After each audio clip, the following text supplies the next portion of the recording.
Hello, Backbone listeners. This is Shawn, and welcome to Territorial. Glad to be back here. Welcome to 2025.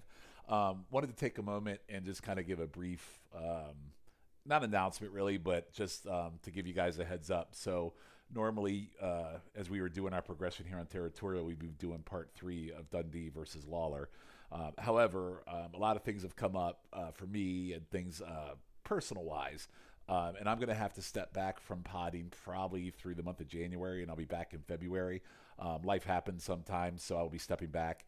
And so you will not get new episodes of Territorial. You'll probably also not get new episodes of Shit Take, Hands of Z either through the month of January or Hidden Gem. In saying that, though, I will be back in February. This episode that we're posting today, I was going to post anyway in general and return to Dundee and Lawler in a couple weeks. But again, that won't happen until February. But this episode, I'm pulling an episode from where we were before on the old North-South Connection feed. And over there, I had done 2 separate pods of Territorial looking at the wrestling album, Piledriver, the album. And both those albums meant a lot to me as a kid and growing up. And there's a lot of stories about the songs, a lot of stories about the wrestlers, a lot of stories of matches that I covered in both those pods. So what I did is I strung both those pods together and thought it'd be cool to play those here at the beginning of the year, January 3rd, when this airs, as a New Year's Territorial. And just wanted to let everybody know that will be the last Territorial that I will post, at least until February. And then when I do return in February, we will get back to Lawler versus Dundee, and we'll finish that out as part of our journey there. So I do appreciate all of you guys tuning in. I do appreciate all of you listening. Hopefully you'll enjoy this episode. I absolutely love the music on these 2 albums, and some of the matches we covered and some of the stories we covered are pretty damn good. There is a little bit of audio in this that have some wonkiness to it, because when I recorded the audio, I kind of sucked at recording, just to be perfectly honest with you, and I know I still have my opportunities, but this one was pretty bad. So I did go in and try to edit the best I can to make sure it's synced up so you guys wouldn't have a really rough listening experience, and I think it turned out fairly well. So would like to say thank you to Logan and the entire Backbone team. They'll be covering off, and you'll still have a great month of pods. You might get a few test pods in, you might get a few pilots in, but I know they will keep busy at work until I get back in February. And Logan and Jake and Matt and Schiff and Keith, my partner Keith on Shit Take and on the Hands of Z. I appreciate all you guys. So you are in good hands with all those guys, and we'll continue to pump out the pods. Just my material we'll be pulling back on at least through the month of January, but I will return. So with that, I hope you guys enjoy this special New Year's edition of Territorial, and I will see you guys back in February. Thanks, everybody. When over 10,000 pounds of beef comes roaring at you, it can mean only one thing. The wrestling album with Hulk Hogan's theme, A Real American. Hillbilly Jim's Don't go messing with a country boy, don't mess with a country boy. Plus performances by Roddy Piper, Nikolai Volkov, Captain Lou, Jimmy Hart, Mean Gene,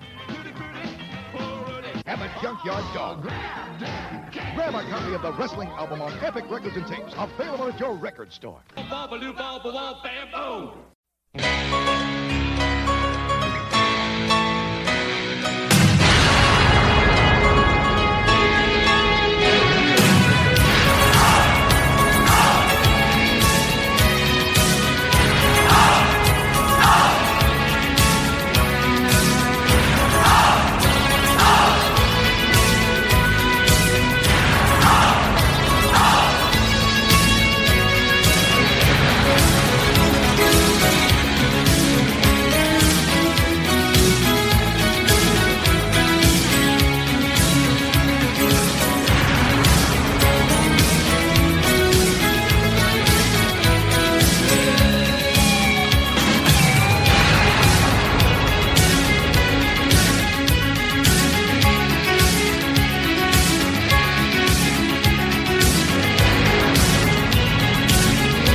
Connection. Welcome to the latest episode of Territorial. I am your host, Shawn Kidd. And tonight, kind of a fun one tonight for us. I was thinking through this. I could go through a lot of different pod content, a lot of different pod subjects in my head. And this one, once I thought through this one a little bit, I was like, you know what? I'm going to do this one next. So tonight, guys, we are going back to 1985. And we are going to the WWF, and we're going to talk about the wrestling album. I think a lot of people generationally think about 85, 86, and 87 as kind of peak WWF time. But 1985, WWF obviously just come out of WrestleMania. They had a connection with MTV. They were dominating on TV. They were all over. They had pay-per-view. Why not get into the realm of music? So we are going to talk about the wrestling album. What I'm going to do is we're going to talk a little bit about the album. Then we're going to talk about the songs. And what we're also going to do in the songs is whoever's singing the song or who's involved in the song, we're going to select a match from the time period that this album was out that they were in, talk about the match. It might not even be a match. It might be a segment or something like that we're going to talk to that will give us multiple looks at 1985 and even in 86 WWF a little bit. So let's jump right into it. So the wrestling album is the debut album, which was released by the World Wrestling Federation on November 9th, 1985. It was at the height, like I said, at the Rock and Wrestling Connection era. It featured mostly theme of wrestlers on the roster at the time. It peaked at number 84 in the Billboard album charts. None of the singles received any heavy radio airplay, nor did they crack the top 100. As far as production, most of the songs were produced by Rick Derringer, David Wolf, who at the time was Cyndi Lauper's manager and boyfriend, was executive producer, and Cyndi Lauper very heavily involved in WWF during this whole Rock and Wrestling Connection thing. The album was basically David Wolf's concept. Jim Steinman composed and produced Hulk Hogan's theme, which was used as the Hulk Hogan Rock and Wrestling cartoon theme, which you heard at the beginning of this pod. Lauper actually participated on the album as a backing vocalist on Real American, which would eventually become Hulk Hogan's entrance theme, but I'll talk about that in a minute. And as well for Everybody, as well as she was producer of Captain Lou Albano's track under the pseudonym Mona Flambe, which we'll talk about here, Captain Lou and Georgie Animal Steel's song. The album was reissued in 1998 on CD. The album's tracks are bridged with commentary from Vince McMahon, Mean Gene, and Jesse the Body Ventura between every song. I did not have that be a part of tonight's show because that would have been basically a lot to download, whatever. But we do have every song for you tonight. 3 singles were issued from this album: Land of a Thousand Dances, Grab Them Cakes, and Don't Go Messing with a Country Boy. We'll go in detail with all of them. All 3 singles were issued in picture sleeves and featured Captain Lou's History of Music, Captain Lou as the B-side. Grab Them Cakes, we'll talk about a song that was based off of when we get to it, and we have a couple other things as well that we'll talk about in some of the other songs that are actually pulled from songs from the past. The gate cover fold features a majority of the WWF's 1985 roster posing on a recording studio with McMahon, Okerlund, and Ventura in the foreground, and ring announcer Howard Finkel in the center. Because Lauper could also be seen on the back cover wearing a black wig and holding a Rickenbacker guitar. So I believe the cover is probably taken from when they filmed the video for the Land of a Thousand Dances, which we'll go into detail with that as well. All right. So here are the track listings. So the wrestlers sing Land of a Thousand Dances. Junkyard Dog with Vicky Sue Robinson sing Grabs Them Cakes. Rick Derringer sings Real American. Jimmy Hart has Eat Your Heart Out, Rick Springfield. Captain Lou and Albano and Georgie Animal Steel have Captain Lou's History of Music / Captain Lou. Side 2 had the WWF All-Stars Hulk Hogan's theme that you'll all remember from Hulk Hogan's Rock and Wrestling. Roddy Piper has For Everybody, which has an interesting story around it, which I'll talk about when I get to it. Mean Gene Okerlund, Tutti Frutti, Hillbilly Jim, Don't Go Messing with a Country Boy, and Nikolai Volkov's Cara Mia, however you pronounce it, which also has an interesting backstory. So a little bit of a history of the album, some of the ins and outs of it, and I'll tell some stories as we go through the individual songs. So the first song you already heard tonight was Hulk Hogan's theme from the Rock and Wrestling, which was also supposed to be his theme. However, what would eventually become his theme was Real American, which was initially meant for the U.S. Express of Barry Windham and Mike Rotundo for them. When they were, but as you know, Barry Windham eventually walked away from the team. You ended up Mike Rotundo with Dan Spivey, and this actually became Hulk Hogan's theme, and he debuted it as his theme on February 30th, 1985 at a Madison Square Garden show. So I'm going to play that song for you now. And then after we play the song, we'll talk about it. And then we're going to lead into the match that I selected to talk about with Hulk Hogan from Boston in early 1986. But for now, let's listen to Real American. I am a real American, fight for the rights of every man. I am a real American, fight for what's right, fight for your life.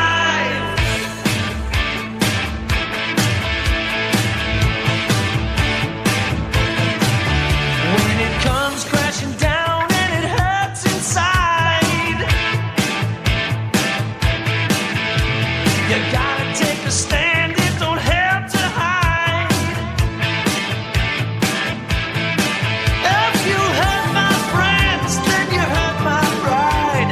I gotta be a man, I can't let it slide. I am a real American, fight for the rights of every man. I am a real American, fight for what's right, fight for your life.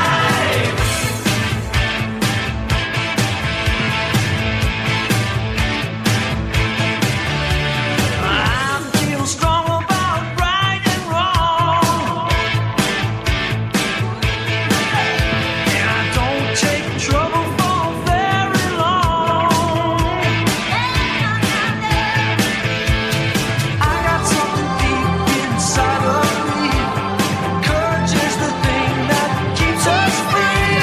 I am a real American, fight for the rights of every man. I am a real American, fight for what's right, fight for your life. I am a real American, fight for the rights of every man. I am a real American, fight for what's right, fight for your life.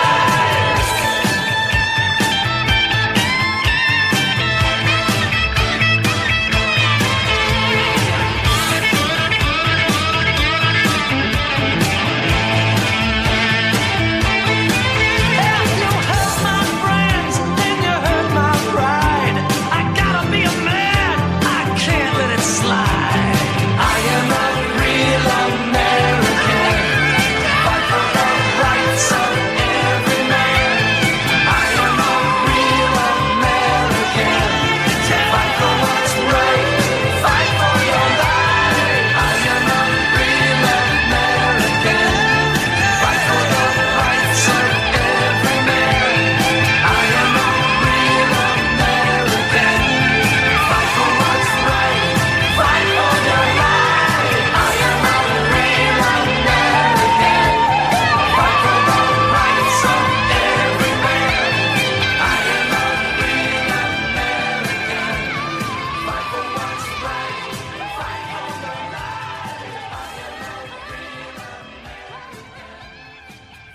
What else can you say about Real American except it's an absolute banger? Like, if you're a wrestling fan and you hear that song and you don't get up and freaking just get pumped up, I still get pumped up every time I hear it, even after its debut almost 40 years ago. It's just an absolutely amazing song.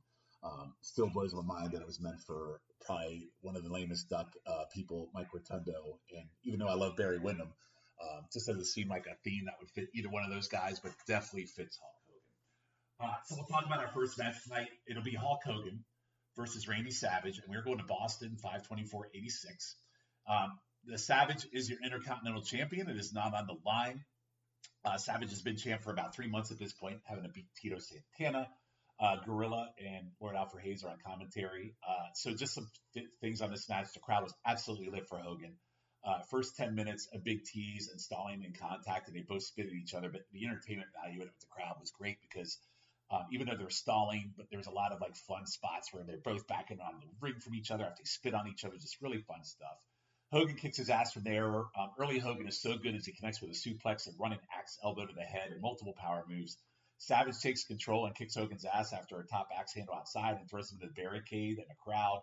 He hits his elbow for two, and then Hogan throws him up in the air and off. which is going to take us to the back end of this match so you can hear how it actually finishes. So take a listen to this. By the champion who's now outside the ring. The referee is Macho right Man down out here here comes. ringside. He's snatching the Looking belt. for the belt. Our What is he going to do timekeeper now? went flying. He's going to jump from the top corner with that belt. Look out. Oh, right to the head of the Hulk. Right between the eyes of the champion with that steel belt. And referee still out on his back inside the ring. That's a solid gold belt, and that's very, very heavy. This is the most trouble I've ever seen Hulk Hogan in. I've never seen in his Hulk suffer entire like this career. before. He's laying down there with the belt on his chest, but does he know what's happened? Savage now telling the referee to count this guy out. Which he's doing. He's about to do it. And it looks as if the Hulk is cut. Hulk is busted wide open after being clobbered with his own belt. And I believe the referee has given this to the Macho Man. Well, he won't win the title that way, Alfred. Can't win it on a count out or disqualification, only on a pinfall or submission. But it's going to go into the record book that he's beaten the world champion. Absolutely. When clearly, to you and I, he hasn't. Well, the Hulk was counted outside the ring. I think he would have been disqualified by the referee anyway. He just clobbered the referee with a clothesline. Let's get the official word. Ladies and gentlemen, the winner of this match by a count out, Randy the Macho Man Savage. That is an absolute travesty of justice, if ever I have seen one. Macho Man victorious here in this match. Champion still on his back, bleeding profusely. You can see the blood everywhere. So therefore, the world champion remains Hulk Hogan. Doesn't want to turn loose of the belt. Oh, look at that. Just nailed Danny Davis with the right hand. He knows that's not his. Savage holding on to that championship belt, but it doesn't belong to him. It belongs to that man right there, Hulk Hogan. Well, Hulk Hogan is still the world champion, but does this make Randy Savage the #1 heavyweight in the world? What is the situation there? Absolutely not. Look at the Hulkster just coming to life, realizing what's transpired here right out after the Macho Man. He wants another piece of him. He's got the Macho Man up and look bringing at it this. back. Hulkster carrying the Macho Man back to the ringside. Blood pouring out of his forehead. Whoa! Hulkster is going to show you exactly what he should have done before. Talk about your true champions. You're looking at one right here in Hulk Hogan. A taste of his own medicine. He's going to clobber him with the belt up there. Look out. Oh, he ducked underneath it. And is he running? Look at the Macho Man. He's quick. Savage headed for higher ground as that man right there, the world's champion, erupted. Wow, what a match. The most incredible match of 1986. Look at that man. Hulk Hogan pushed to the limit by the Intercontinental Heavyweight Champion, Macho Man Randy Savage. I don't know, if Savage could have got him back inside the ring, we might have had a new champion. I don't know about that, Gorilla, but I'm going to say this. There is a defeat for the World Heavyweight Champion, and how rare is that? Hulkster not too happy. It goes down in the record book, Hulkster. You lost one. A crazy good match there. Just the ending was great. Hogan was bleeding badly after the top rope belt. Blood was everywhere, including his white tights when he posed at the end. Big win for Savage here at this time. Great aftermatch. A great look forward to what we see a few years later with these two, knowing what's coming. So loved it. High energy crowd, and these two worked it really, really well. So I went 3.5 stars on this one. Just really, really great match. You should seek out from Boston. Really, really good of some of the early stuff between these two. So our next match. Our next song will be Captain Lou's History of Music with George Steele. And we're going to play the song But then what I'm going to do is I'm going to play immediately after song. We are going to play the follow-up, which is a pretty notorious segment from 1985 when George Steele got shock therapy on TNT because he had recently made a face turn. And as Vince delicately tries to put it, they're trying to make him normal, but Vince doesn't really do a great job of selling what he's going to do in terms of how they view George Steele. It's very interesting wording he uses. So let's listen to that song from Captain Lou and George Steele, and then we'll go right into the George Steele shock therapy segment from 1985 TNT. Hey, Captain, you go.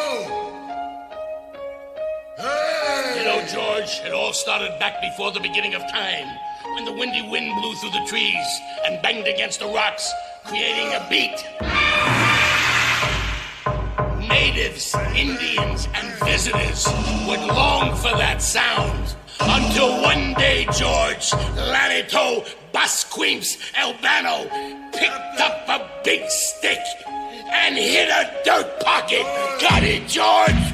The sound so moved Lanito that he called that sound a beat, a drum. Do you hear me, George? A drum, and it sound like this. Ah, music to my ears. And the natives were chanting, Poya, Poya, Mino Sono, Poya, Poya, Mino Sono, which means turn down, me one solo. And the neighbors were complaining because of the noise. So right from the beginning, rock had a bad name. The neighbors complained, they moved. The new neighbors complained. It was almost like being on tour, George, to find it and move to the beat. And that was the first beat man, the great Captain Lou, Kaluna, Albano. So I started everything, George.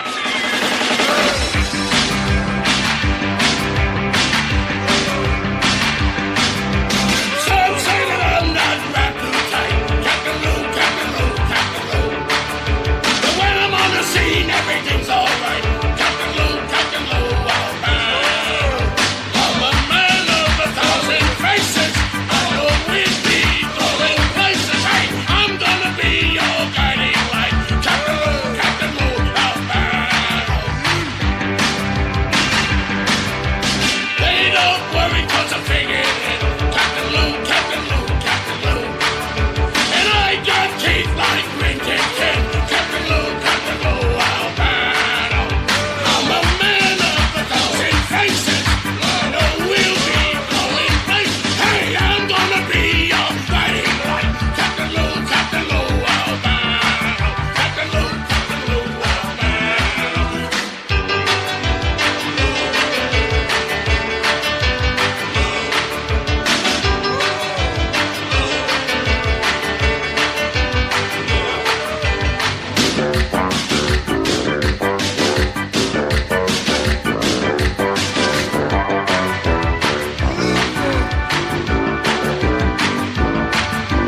I'm a man of 1,000 faces. I know we'd be going places. Hey, I'm gonna be your guiding light. Captain Lou, Albano. Captain Lou, Albano. Captain Lou, Albano. Captain, it's happening, baby. Play this record again, baby. Play it over and over. This is the rock and wrestling connection. Captain Lou Albano took music, made it what it is today.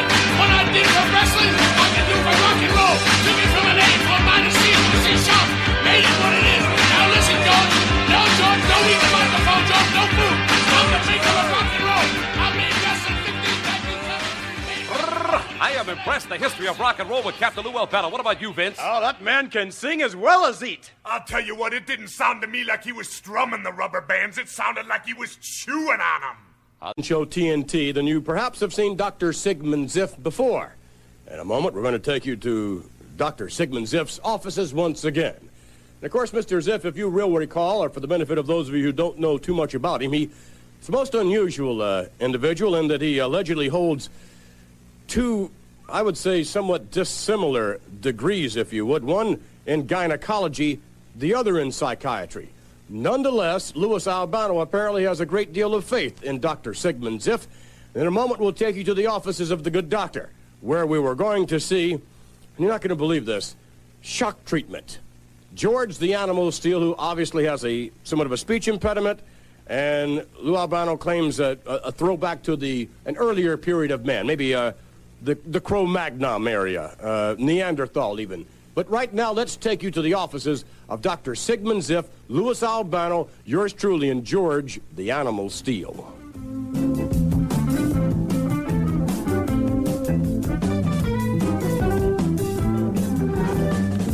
Boy, looking around, back in Dr. Sigmund Ziff's office, and a few more degrees here on the walls than we were here before, Mr. Albano. And what exactly have you asked the good doctor to do today? Well, I've asked the doctor to put George under this special treatment. It's a shock therapy treatment, and he believes that he can bring George... Wait a minute. Excuse me.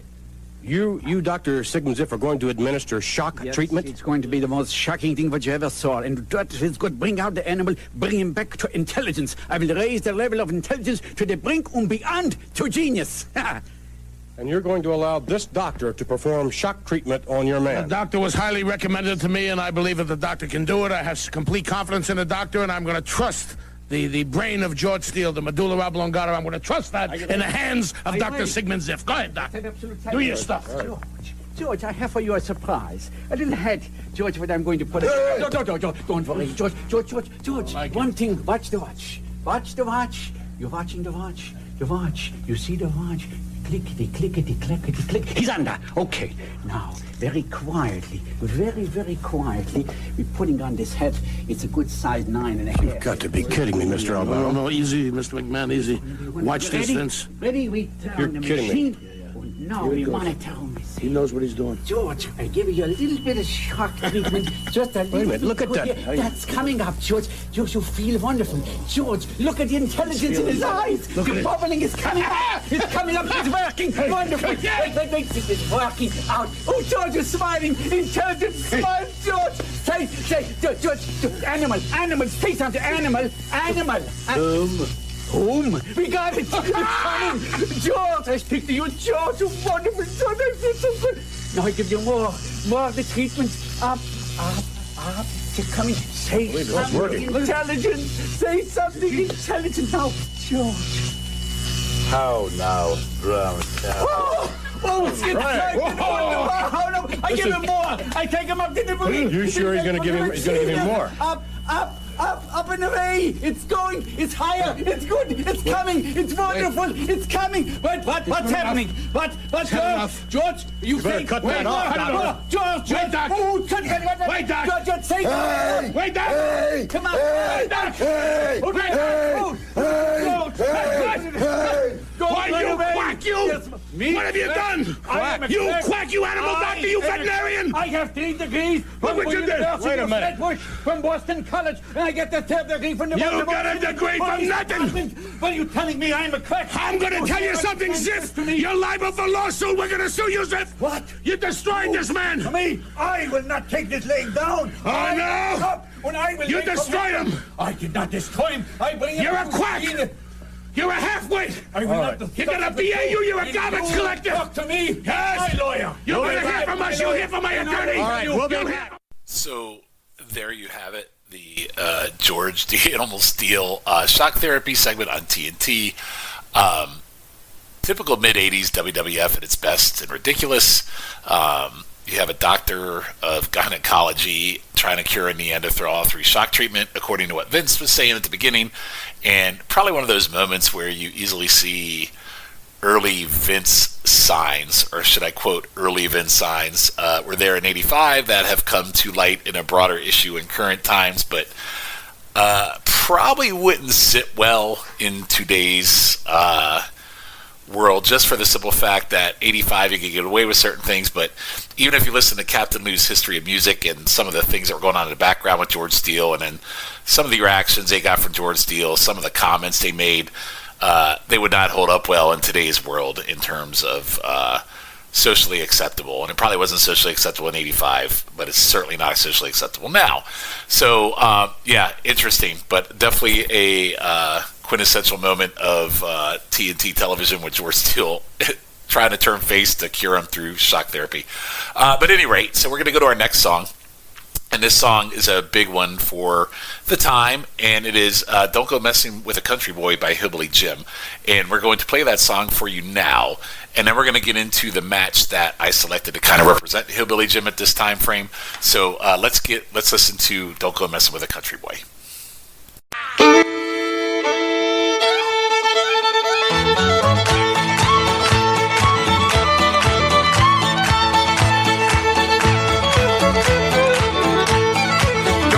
With a country boy, a country boy, a country boy. Don't go messing with a country boy, don't mess with a country boy. When I was a little bitty boy, baby, I cut my teeth on a big old tree. Mama filled my bottle from my moonshine still. My first meal was a bass she killed. A bass she killed, a bass she killed. My first meal was a bass she killed. Well, I grew and by the time I was 10, I was 6 feet tall and a man among men. Now I love my work and I love my play. I hate the fool that'll get in my way. Get in my way, get in my way. I hate the fool that'll get in my way. Don't go messing with a country boy, a country boy, a country boy. Don't go messing with a country boy, don't mess with a country boy.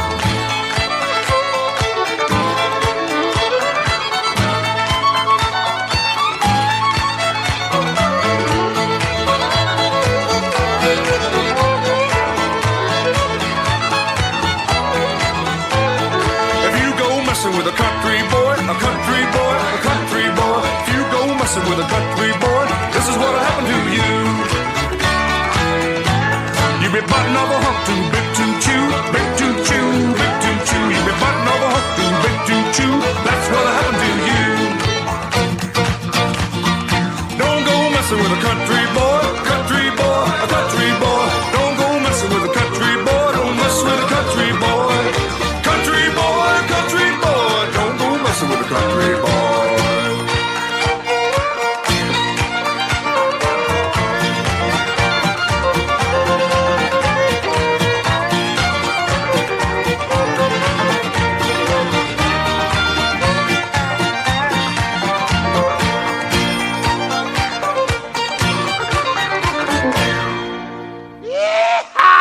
Great song, and if you can't get into that song, then you clearly were not a generational fan of wrestling like I was back when this album came out. Yes, it's country, yes, it's goofy, but it fits the mold of Hillbilly Jim and what he represents, and is a great wrestling song, and probably one of the more famous ones that came out of this. So that's going to transition us into the match I picked for tonight, and kind of a historical one for a couple different reasons. So for Hillbilly Jim, we're going to represent Hillbilly Jim and Ted Arcidi versus King Kong Bundy and Big John Studd. It is for the 426-86 Championship Wrestling. We're kind of fresh out of Mania 2 here, so Bundy obviously had just had his match with Hogan in the cage. Hillbilly over time had his issues with Bundy and Studd, and Arcidi was the current strong guy, and he was huge. And he was the first WWF guy to be called the world's strongest man. He was unfortunately released in 1987 when Ken Patera came back from jail, so we did not confuse the strongman, and Arcidi would leave and go on to go to World Class of all places, be Texas champion, and I believe he finished up his career out there in terms of wrestling. The other thing about Ted Arcidi in this is he also scored himself an OG IGN figure in a day, so kind of a moment in time there where if you were a lucky one to be one of those IGN figures, you almost have to be legendary. Apparently Andre was supposed to be here, and he was not. Apparently this is around the time he was getting ready to film The Princess Bride, which led to an angle of he supposedly got suspended for not showing a match. Then it led to a stint as one of the machines in a mask. And again, so a lot of stuff going on angle-wise here. There wasn't not much to this match. A lot of beast smacking with Arcidi actually pressed Studd, but had it broken up by Bundy. So, but really not much to it. Let's play the end of this tape. You can hear how the end went, because it did not go very well for the faces. Arcidi had Big John Studd way up in the air, and what a slam he was going to get until Bundy came in and interfered. And that's what saved that slam, because Arcidi had John Studd way up, and he was going to say, look, he just hit the referee. Studd actually hit the referee. Disqualification. Studd and Bundy have been disqualified.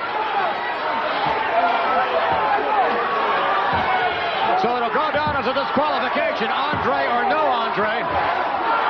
Come on, get order here.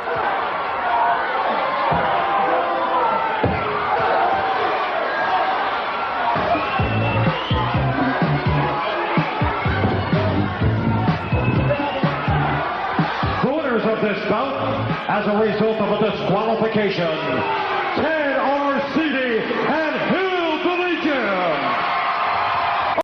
For a syndicated match, I'm sure this is fine, but faces basically got their asses handed to them, even in the win. So I'd go 1.5. It would have probably better if we had Andre in it, but like we said, there were other things going on in that. But not a great match. But again, on syndicated TV. All right, so our next song is kind of one that I was trying to figure out why this person's doing it. So it's called Cara Mia. It's sung by Nikolai Volkov, and I did some research on this because when you do a pod called Territorial, you obviously do research on things. So apparently Cara Maria was a song that was done by Jay and the Americans some time ago. In 1965, it was released, and what I've discovered is the meaning of Cara Mia is my dear in Italian. In Spanish, basically you could say amor mio, mi cielo, mi vida. So the fact that you have a Russian singing this song is kind of crazy, so I guess I get to humor in it. But not one of my favorite songs off the album, but what we're going to do is we'll play the song, and then we're going to talk about the match we're talking about because it's a pretty significant match in history. Not because of the match, but because who gets introduced to us at the start of the match, and we'll talk about that after we play the song.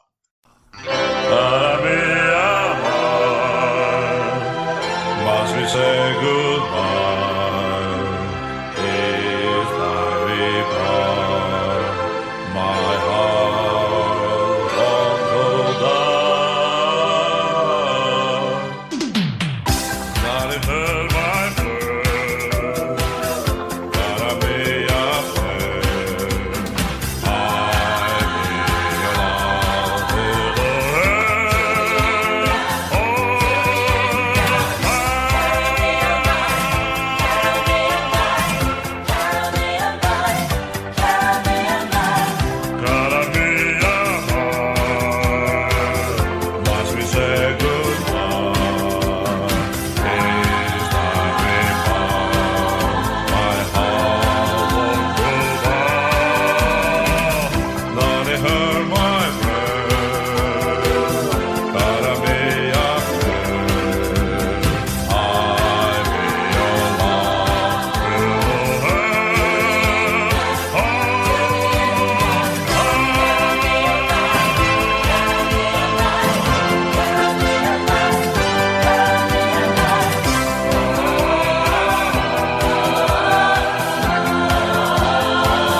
I belong to the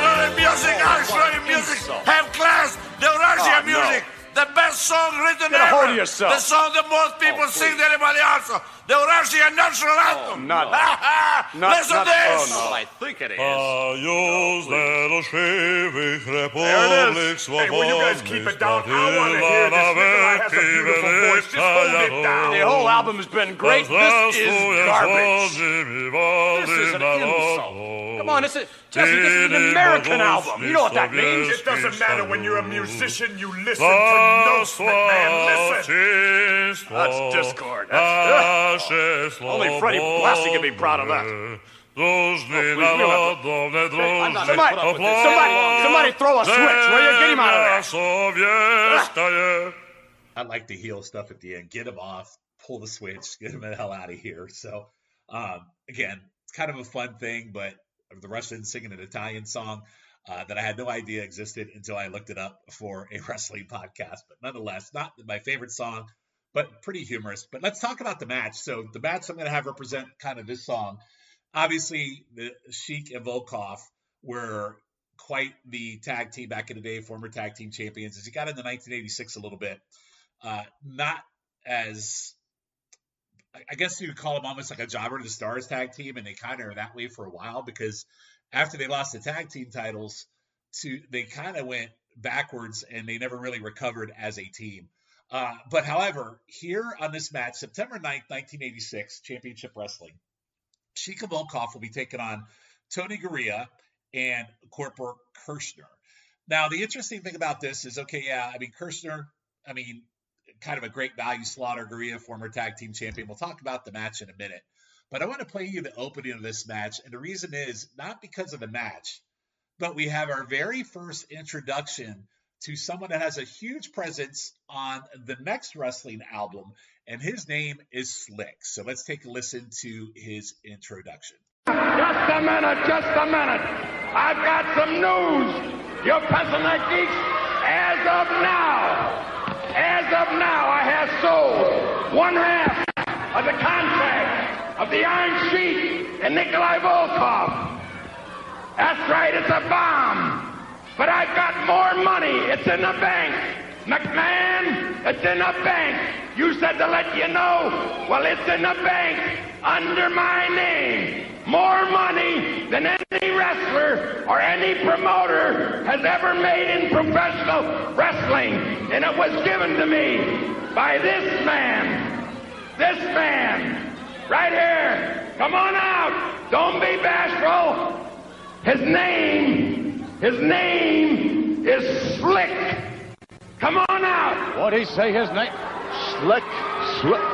Ladies and gentlemen, this tag team encounter is scheduled for one fall. Slick. May I introduce Look at the smile on him. manager, Fred Blassie, and the co-manager, Slick. So there you have it. To start the match, we get the intro of Slick. Blassie and him are now co-managers. You know, Blassie, as you know, for most of you, he will fade out over time and Slick becomes the full-on manager, but doesn't really heighten how the tag team goes south. So Slick is now part manager of Sheikah Volkoff. So welcome. Quite the contrast for Blassie. You kind of have the old school guy, and then Slick comes in. I mean, let's be perfectly honest, dressed almost pimpish, I guess. If you were to watch Starsky and Hutch back in the day, if I'm going to age myself a little bit, they had a character there named Huggy Bear that looks exactly like Slick. So interesting. But anyway, and you heard Finkel in his introduction, Slick. So kind of says it all.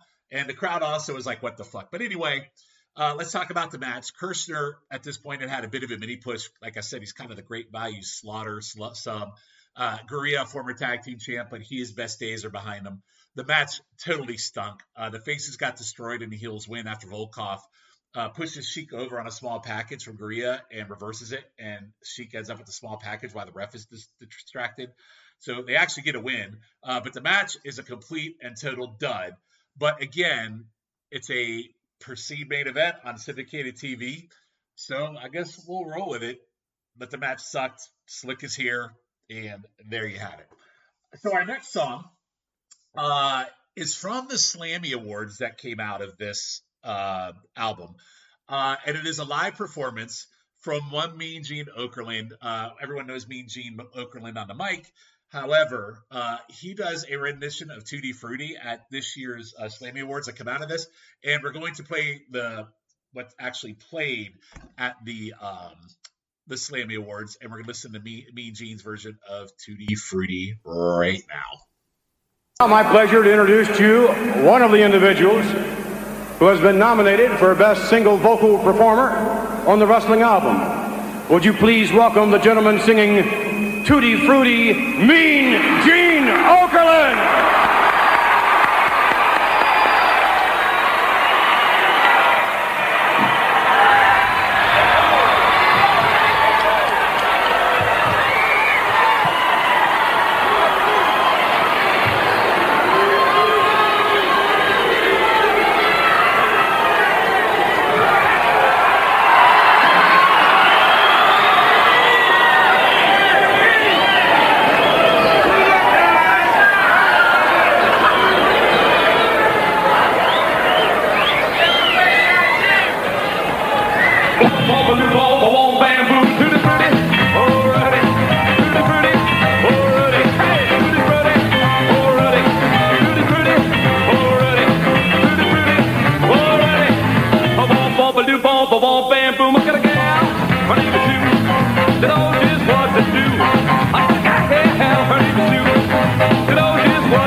wall, bam, boom. I got a gal, name is Daisy, almost drives me crazy.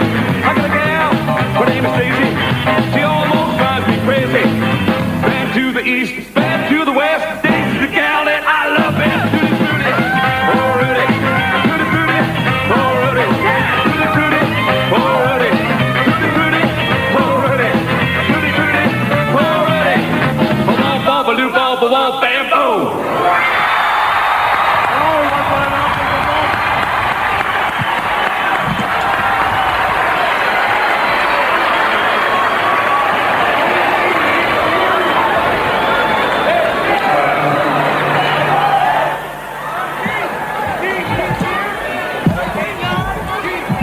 That Tutti Frutti is something else. Gene, are you all right down there?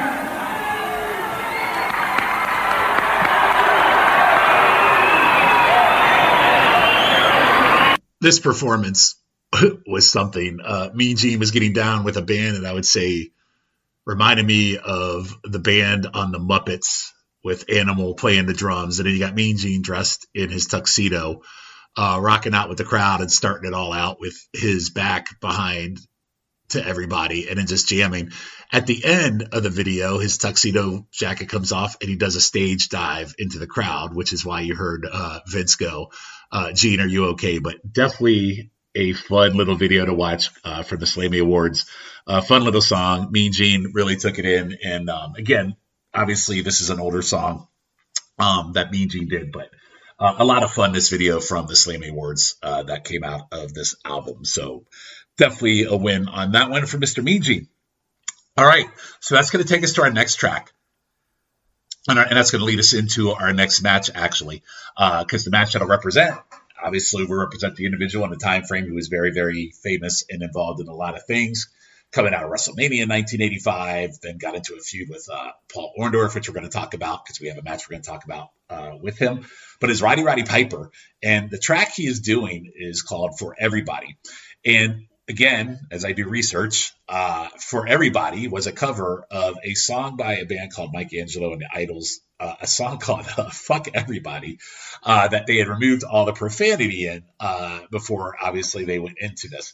So I'm going to play the song, and I'm going to do a mashup here of this one as well, which you're going to hear another mashup later on another song that they did as a mash from another song later in this episode.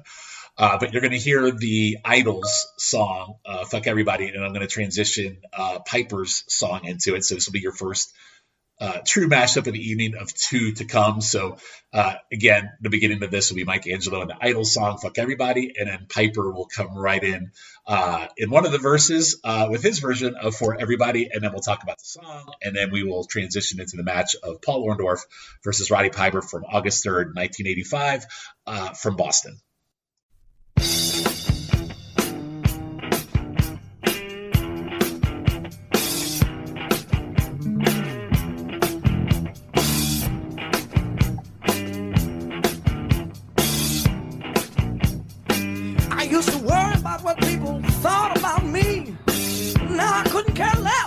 You can plainly see. They said I was stupid. They said I was strange. Well, maybe I am, but I'll never change. The world may not like me, but that's okay. There's only one thing I've got to say. Fuck everybody. Fuck everybody.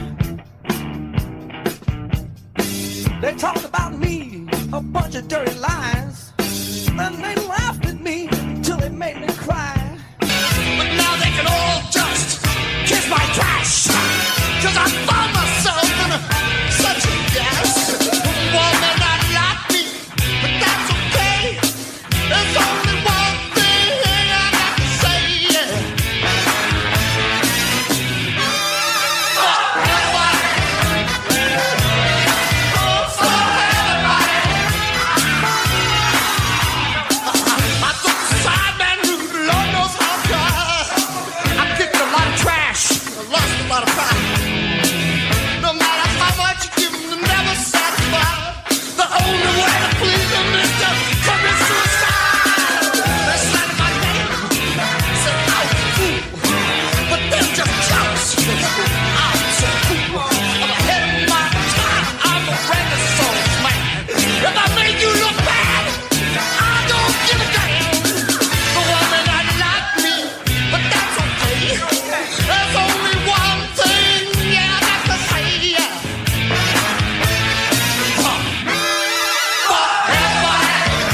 won't lie, I was pretty proud of myself for that mashup because it seemed to transition pretty smoothly from Fuck Everybody to the For Everybody. The song makes sense for me now. At first, I was trying to struggle with myself a little bit why the song's called For Everybody. Now that I realize what the song really was and where it came from, makes total sense for 1985 Piper, who's obviously probably the biggest heel in wrestling at that point in time. So it makes total sense. Thank you for Wikipedia for clarifying for me the Piper song and why the song is what it is. So that transitions us into our next match that will represent Piper in this time frame from 1985. It is Paul Orndorff versus Roddy Piper, post-Mania fallout after the Orndorff face turn coming out of WrestleMania. Right from the start, Piper calls out Paula and says he won't hurt him on the mic. And of course, then Orndorff comes out and then they just straight up brawl for like 10 minutes. And it's just these two basically beating the piss out of each other until Piper kind of slows it down with a sleeper, but Paul fights out of it. And then they both, in the end, fall to the floor over the top rope on an Orndorff crossbody. And then I will play the end of that match for you guys now. And then we'll wrap that match up before we transition to the next part of this pod. Oh, look at this, both of them backwards. Over the top rope, down to the concrete. Knocked the table down. It could have been very seriously injured. Both men slugging it out now. Outside of the ring. Look out. Piece of steel, microphone stand. Oh, Piper got it. Right across the back of the neck. I can't believe he's still standing. Rams him into the ring apron. Piper staggered by the punishment. He doesn't know where he is. This is going to be... referee's calling for the bell here. What happened? One or both of them were counted out, Gene. What happened? Look out. Oh! Pearl Harbor job from behind. Oh, he nailed the referee. Roddy Piper has done it again. He'll never get away with this. He'll be fined heavily for that one. That's going to cost him $5,000 if it costs him a nickel. Absolutely, you cannot do that. Orndorff going out after him. Slugging it out now.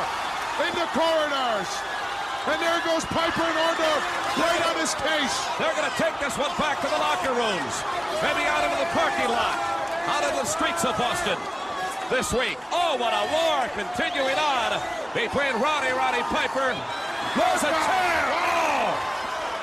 Pandemonium broken loose here in the Boston Garden. Oh! And this vendetta was not settled.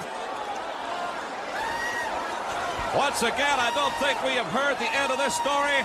Both men counted out at the Boston Garden. Roddy Piper and Mr. Wonderful Paul Orndorff in World Wrestling Federation action. Unbelievable. Fun brawl from Orndorff and Piper in this one. You heard the end of it. You heard how it played out, but they're in a real blood feud. We didn't get like a real clean finish, basically just 10 minutes. But again, fun brawl, 2.5. Another one from Boston on 8/3/85. So our next song is probably one of the most infamous songs that came from this album. And I think most people will remember, I think if I were to say the top three, Grab Them Cakes, Don't Go Messing with a Country Boy, and Land of 100 Dances, which is where we're going to do now. And this is the video that they played. They kind of set it up on Saturday night's main event, and then they played the video. I'll talk about this video after we hear the song, but let's give this song a listen right now. What would a party be without music? In just a moment, we're going to show you the very first broadcast premiere, as a matter of fact, music video done by the World Wrestling Federation, and you'll see the two sides go at it as never before in this form. Let's take a look. And remember, this video can be seen exclusively on MTV.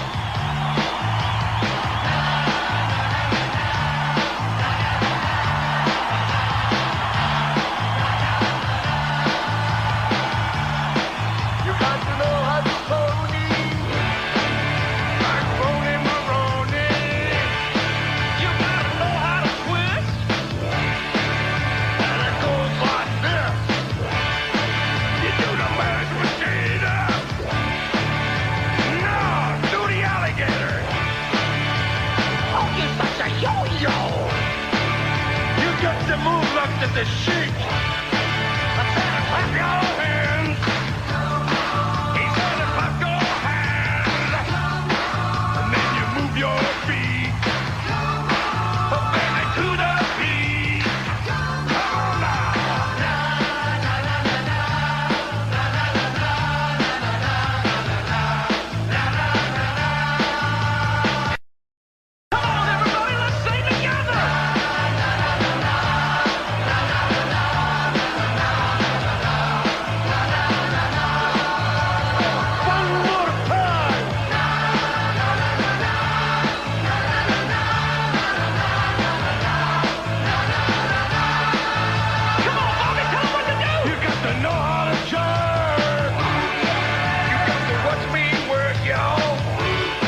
mercy. I'm gonna gut ya from here to New Jersey.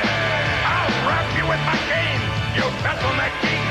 Not a bum around you blind little monkey. I'm gonna slice you like a French fried potato.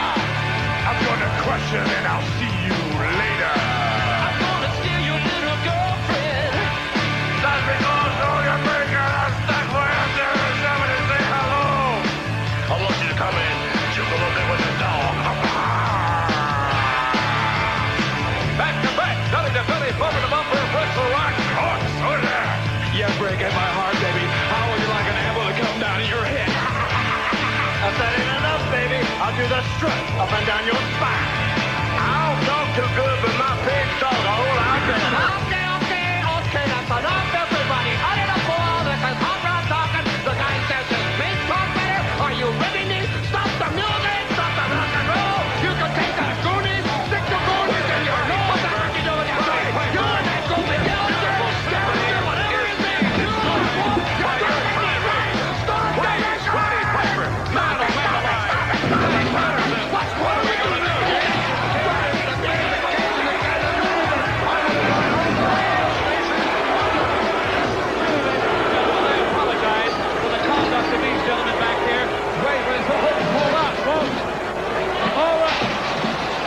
A really great video. It just showcases all the wrestlers at the time in 1985, and also a great grab by getting it on MTV. And like we said, MTV has been a pretty good partner for the WWF, obviously coming out of WrestleMania, the whole rock and roll connection there, the whole, war to settle the score. Really good partners, but good to get the video on there. The other thing I really liked about it is you got people like Barry O and SD Jones getting a little bit of shine. You see Barry O's clapping a whole lot. But SD Jones actually gets some lines in this.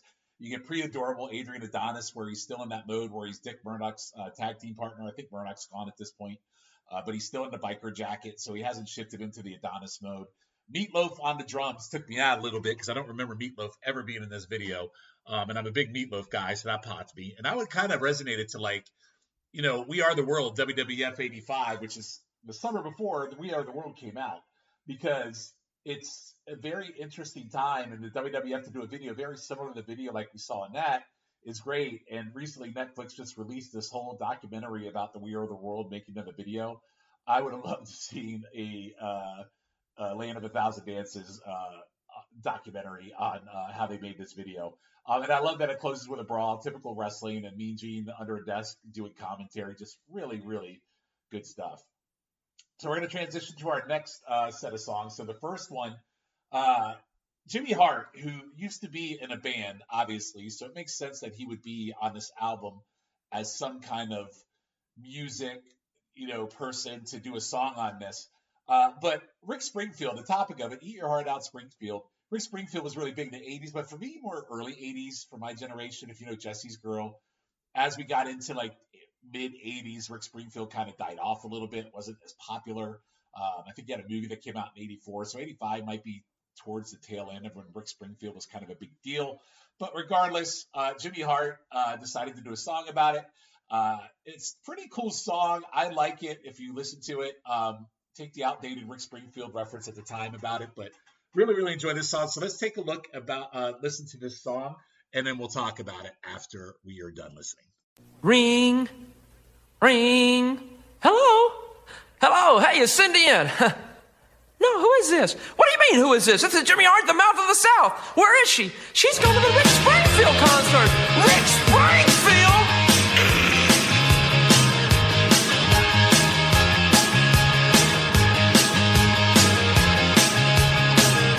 I called my chick on the phone last night. Her mother said she was gone for the night. She had 2 tickets to a rock and roll show to see her working class hero. Someone jumped in my car and I cruised downtown. I could hear the music playing from a mile around. So I got me a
A catchy tune.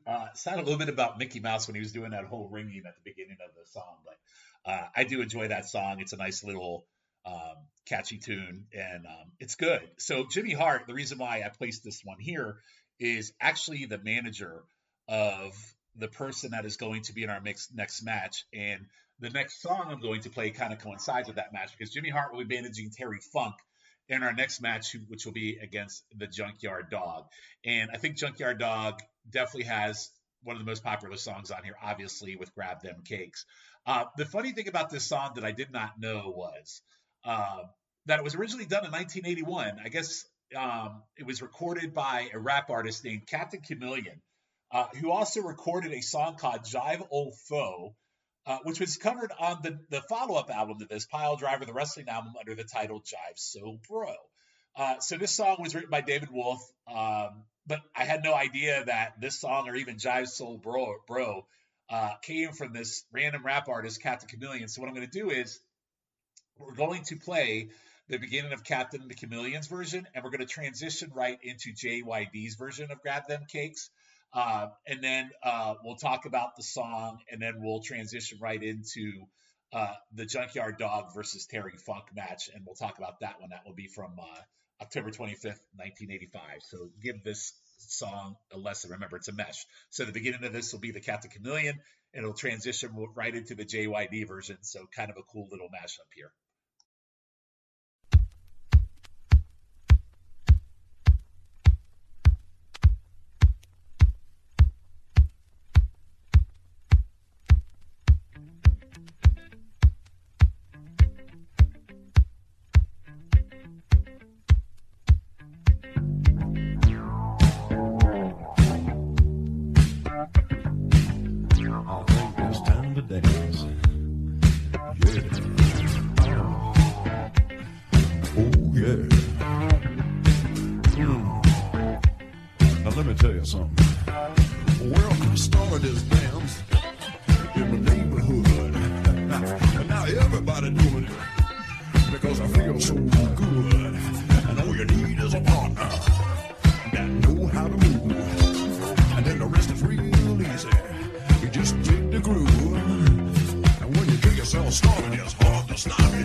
Just grab them cakes.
All the kids are done.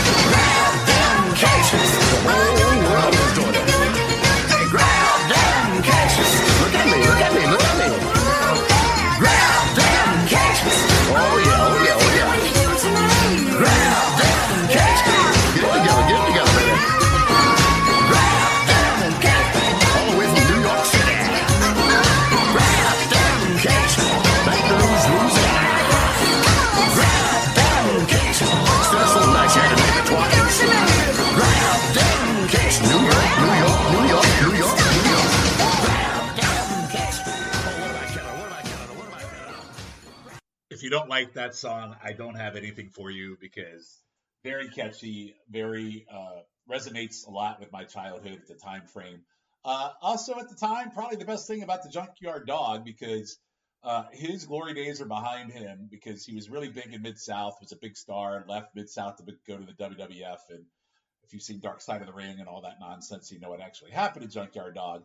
But you'll kind of see why as I talk about this next match. So this next match is JYD versus Terry Funk. It is from 10/25, 85 Boston. Of course, Terry Funk's one of my favorites. So Boston really brings the goods tonight. These two have been feuding for months at this point, and it feels like Funk, his run has been a little underrated, even though he too grabbed kind of like that OG LJN toy figure glory in his run, because there is one of him. Funk is Funk, and his reactions are crazy when JYD takes advantage of him. His sell on an atomic drop is pretty funny. Funk also doing repeated headbutts to JYD. That's the same result. The first 8 minutes of the match are all JYD until he gets hit from behind for chasing Jimmy Hart. But this lasts all of 1 minute as Funk gets body slammed on the floor outside.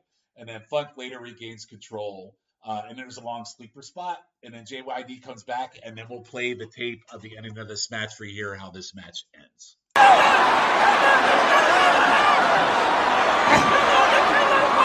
And Hart's on the apron once more. Funk face down in the ring. Oh, he got it. The dog got the Brandon iron. And he's got the mouth of the South as well. Now there's no call for that. Junkyard Dog should be disqualified for this. Look out. Oh, Hart into the turnbuckle. Watch it, Terry Funk going for the branding iron. Oh. Look out. Despicable on the part of the Junkyard Dog. Mouth of the South, down and out. Give me a break, ref.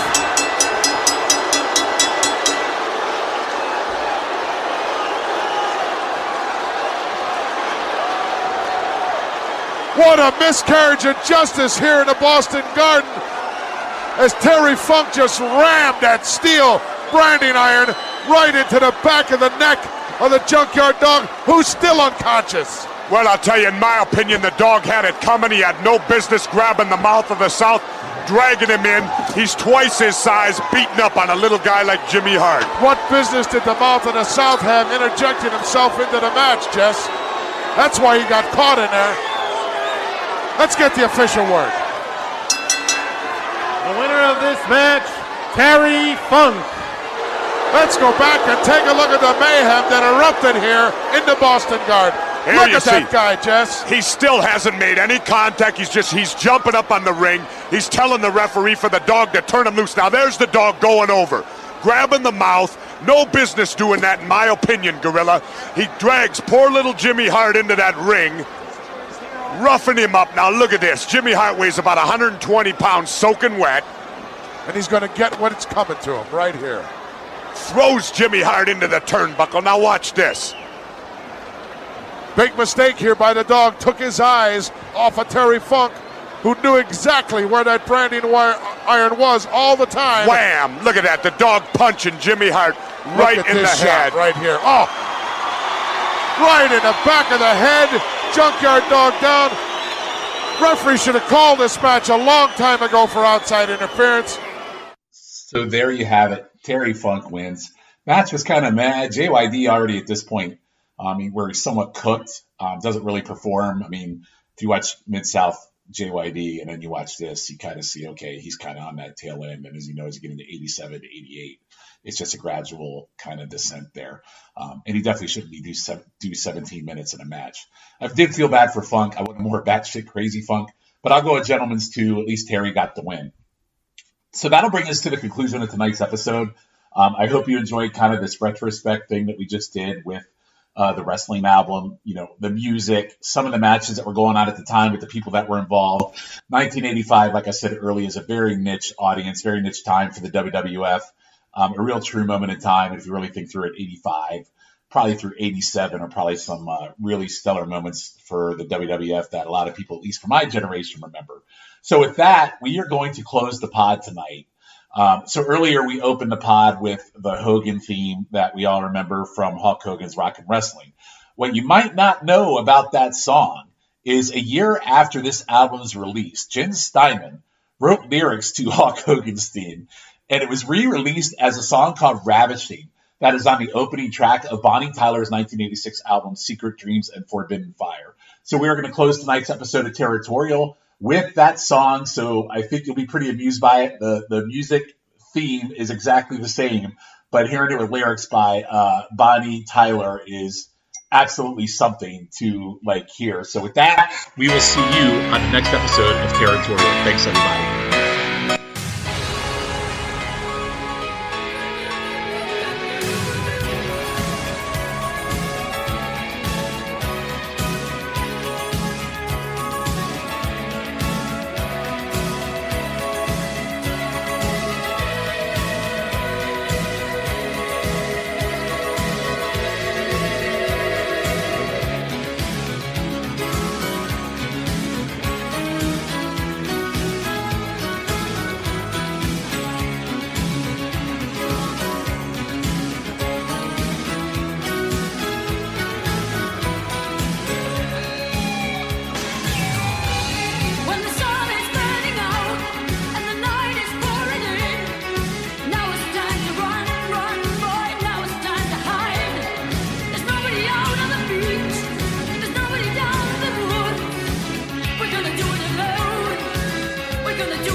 Pop and Swerves, Piledriver. The wrestling album 2 is a pulverizing smash. It feels,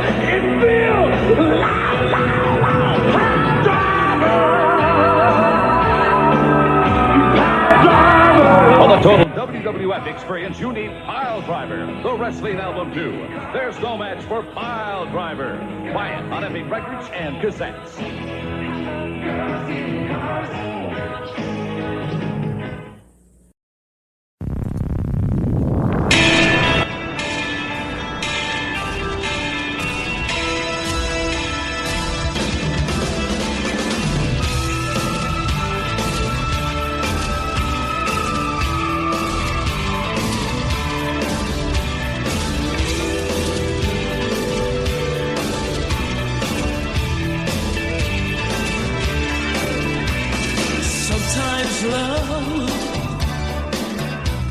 It's like a slow dance. You can tiptoe around, but don't make a sound. You can make a little silent romance. But sometimes love sounds like a fight. It sounds like an argument. It sounds just like a power driver.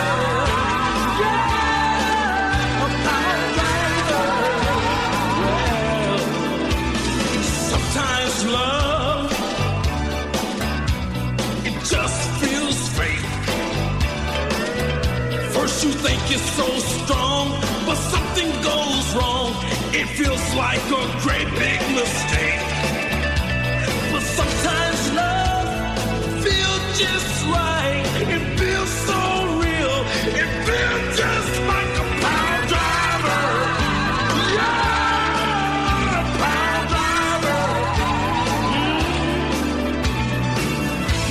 Beside her,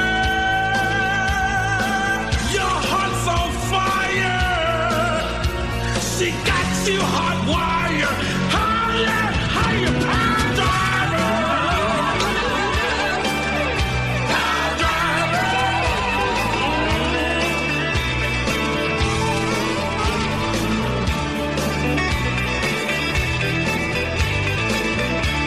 Well, sometimes love feels just right. It feels so real.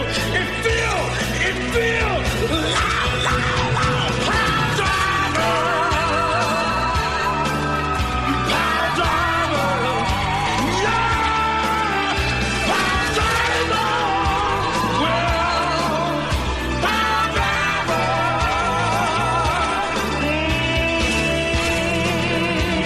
La, la, la, la, la, power driver.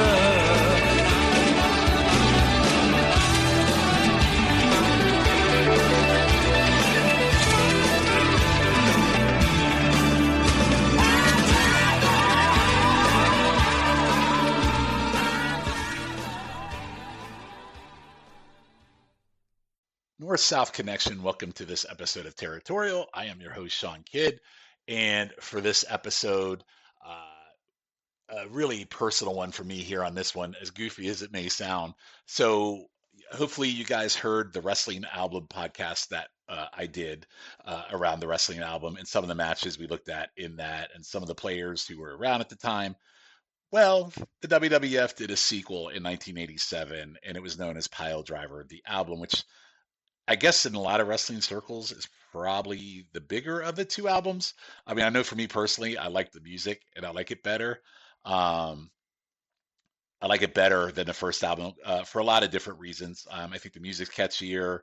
I think some of the songs are better. I think it relates to the talent a little bit better in terms of the individuals. So there's a lot of reasons why I like it. But for me, the big reason why I liked it is in 1987. So this album was released September 21st of 87.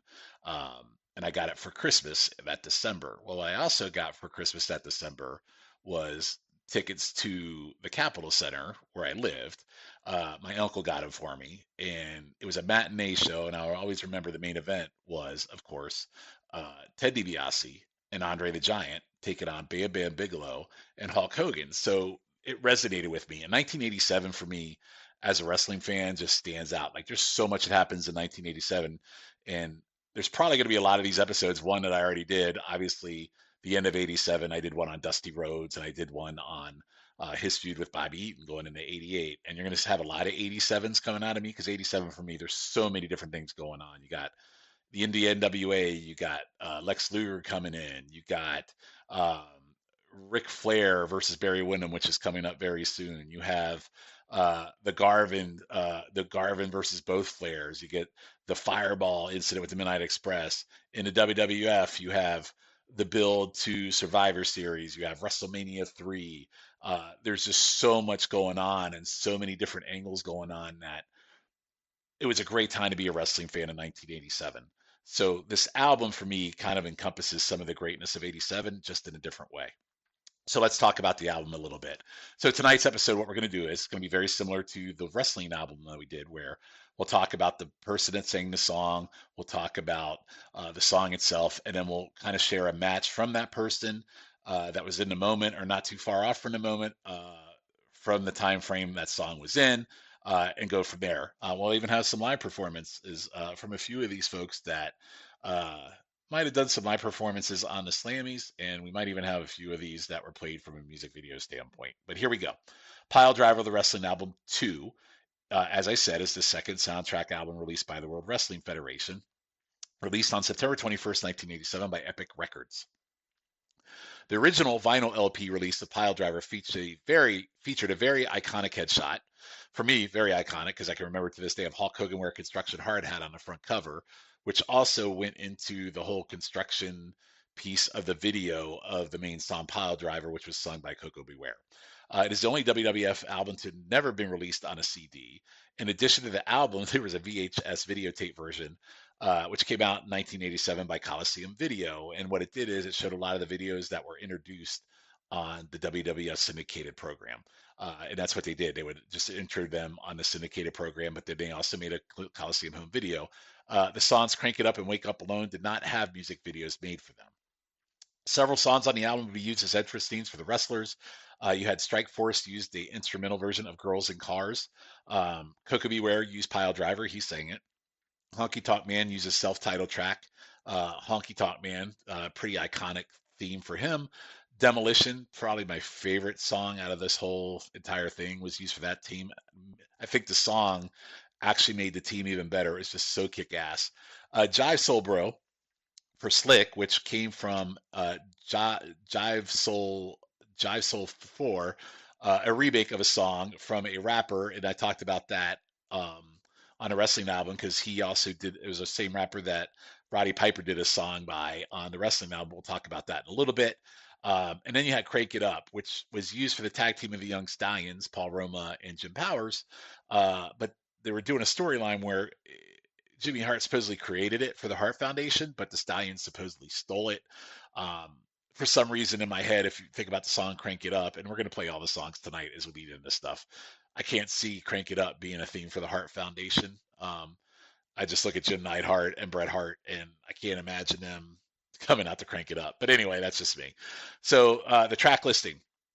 So we have Girls in Cars, we have Piledriver, Honky Tonk Man, Demolition, Jive Soul Bro, Crank It Up, Waking Up Alone, Hillbilly Jim's follow-up from Don't Go Messing with a Country Boy, and Gertrude, who I have no idea who Gertrude is.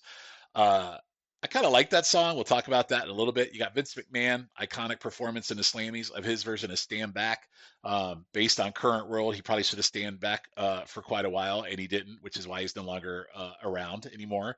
And then we got Mean Gene Okerlund and Rick Derringer doing Rock and Roll Hoochie Coo, which is a pretty amazing video, which we'll talk about later on in this show. And then an underrated one for me, and I like this one, and I believe Chad and JT did kind of a ranking on this one on the album. It's If You Only Knew, and this is kind of like the Land of a Thousand Dances, the song on this album where all the stars get together and sing about if you only knew, and the lyrics are pretty funny. What I was going to do to you is basically if you knew what I was going to do about kicking your ass and what would happen. And what I really liked about this song, which is unique particularly, is it focused on like an individual feud. Like you had a group of vet wrestlers singing to each other, but then towards the back end of it, you had Hulk Hogan and Ted DiBiase singing towards each other about their feud that was going on at the time. And you got to imagine that was probably August at the latest that they recorded this song, and the latest August they kind of did this, and this came out in September. And the fact that their feud kind of lasted and culminated probably for the most part in September at WrestleMania 88, and this album came out in September, means long-term booking-wise, these guys knew where they were going to go in the WWF. And if you think about that now, like, so let's see, October, November, December, January, February, March, February, you're talking about 5 or 6 months to the main event. And if they knew that's the direction they were going to go here, that's pretty freaking amazing. So I wish we could book that far in advance nowadays, but it just doesn't happen. So that's the songs. The first 2 songs of the evening. So the first song you already heard was Piledriver, which we talked about at the start of the show. It's what opened our show. It's sung by Koko B, Ware. The second song that we're going to talk about tonight is Honky Tonk Man. And Honky Tonk Man's an interesting character. Came in as a face, one of those goofy, 86 gimmicks, cartoony. Well, the fans hated him. They did this whole fan vote, turned him heel, and then the rest is history.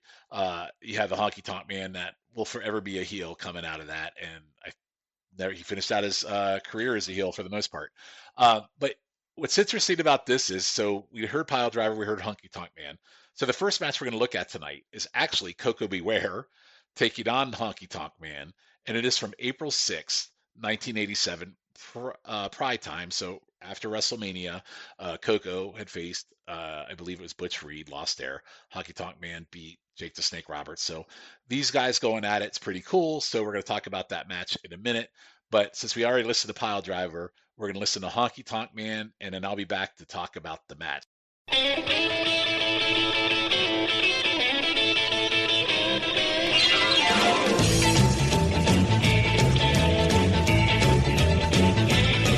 I got long sideburns and my hair slicked back. I'm coming to your town in my pink Cadillac. I'm just a honky-tonk man. I'm just a honky-tonk man. I'm just a honky-tonk man. I'm cool, I'm cocky, I'm bad. I pick a mean guitar, I wear a blue suede shoes. You ought to hear me sing the snakeskin blues. I'm just a honky-tonk man. I'm just a honky-tonk man. I'm just a honky-tonk man. I'm cool, I'm cocky, I'm bad. Bro, Elvis, let the honky-tonk man show you how to rock and roll. Elvis who? He couldn't carry a tune if it had handles on it. Woo, have mercy, baby. Listen to the honky-tonk man pick that guitar.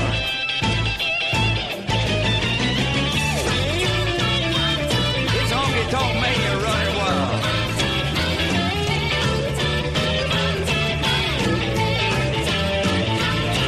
I got Peggy Sue beside me, the colonel's in the back. I'm coming to your town in my pink Cadillac. I'm just a honky-tonk man. Just a honky-tonk man. I'm just a honky-tonk man. I'm cool, I'm cocky, I'm bad. I'm just a honky-tonk man. I'm just a honky-tonk man. I'm just a honky-tonk man. I'm just a honky-tonk man. I'm just a honky-tonk man. I'm cool, I'm cocky, I'm bad. I'm just a honky-tonk man. I'm cool, I'm cocky, I'm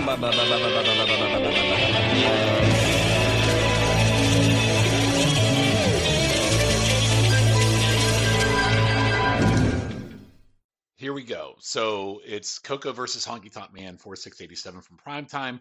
Gorilla and Bobby are on commentary.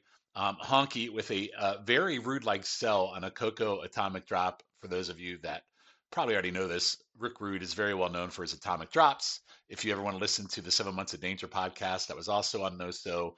For the most of last year, where we did a miniseries looking at the Dangerous Alliance, I think the highlight of Rick Rude for any Rick Rude match was if he sold an atomic drop. But that's a whole nother story. But here, definitely Honky does kind of a similar thing. And then Koko smacking Honky's hair repeatedly was pretty funny. Honky was also yelling at Frankie, cutting promos on him, which was also great.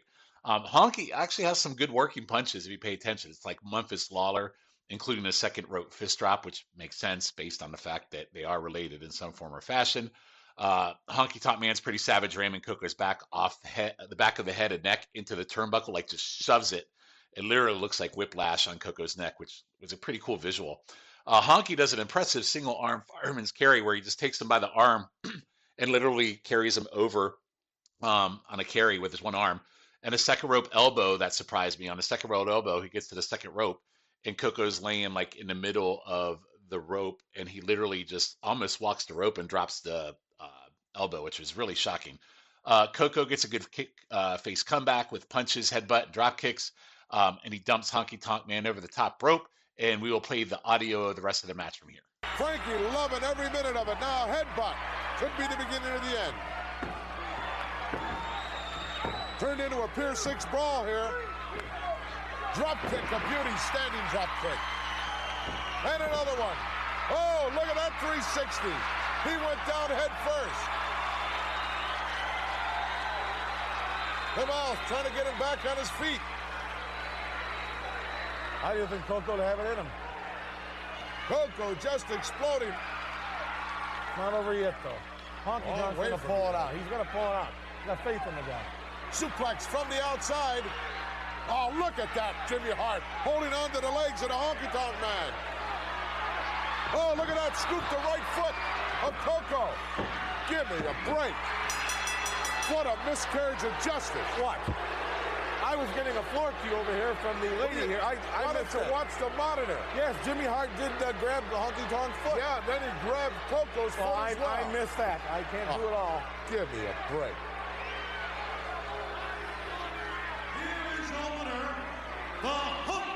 Honky Tonk Man wins with outside interference thanks to the Colonel. Surprisingly, really solid match. Koko can go, but Honky in the ring, really not his forte. But this is also really early WWF run and thought he held his own, and he's absolutely hateable. There's no doubt about it. He should have been a heel. The fact that you brought him in as a face was absurd to begin with. But I went 2.25 on this. A little surprising to me. I mean, for the right reason. Honky Tonk Man impressed, and Koko has always impressed me. If you go back and look at Koko and old UWF or even in Memphis, he has a really great match with Ric Flair in November of '85 that came out of nowhere for me. So I'm a big fan of Koko B. Ware. Up next is Stand Back by Vince McMahon. And currently Vince McMahon, as we know, in current times, not doing the greatest. He is out of TKO, ex-owner, but at the time of the WWF, everyone knew he was the owner. However, probably a lot of people didn't know the kind of person he was. However, when you watch this video, this performance from the Slammy Awards for the 1987 Slammy Awards, pretty apparent who Vince McMahon is. Vince McMahon's about Vince McMahon. He's all about showboating, all about his ego, all about putting himself out there, surrounded by beautiful women, dressed in a tux. I wouldn't say beautiful women, but like women. It's like a Vegas style kind of showing. You have Hulk Hogan and the Hulkamaniacs. Hogan, I believe, is playing the bass. Off to the side, you have Savage, Jake the Snake Roberts, and Brutus Beefcake playing trumpets. On the other side, you have JYD, George Animal Steel, and the Killer Bees playing other instruments. This video is insane, and Jesse's intro is too really great. Considering the man who can't talk, and kind of like maybe a kayfabe thing about what a maneuver every time that Vince would talk about commentary and a move that he didn't know back in the day on syndicated TV, that kind of went on into life in general. He lives in his own world, and as you watch this performance with Vince McMahon, I think you could totally see that this was the world he lived in. This is the world he thought he lived in, and he thought he was untouchable. So watching this video now kind of gives you a little bit different perspective of him, but at the time, probably one of the greatest pieces of video or entertainment-wise you'll ever see, encompassing your fan favorite WWF wrestlers. And Vince McMahon coming out of his shell at the time. I think this is probably the first time anyone, at least for me at that time, based on his commentary, I mean, Jesus Christ, Vince McMahon, this is crazy. So interesting thing to watch here. But let's listen to the video performance. And when you get a chance, definitely go watch the video of this on YouTube. Stand Back by Vince McMahon and Hulk Hogan and the Hulkamaniacs. And now, performing our next nominated tune is a man who has repeatedly proven that he cannot talk, and who tonight will prove that he can't sing either. Vince McMahon performing, and I believe this is good advice for all of you here and at home. to put your fingers up your ears and stand back, Vince McMahon.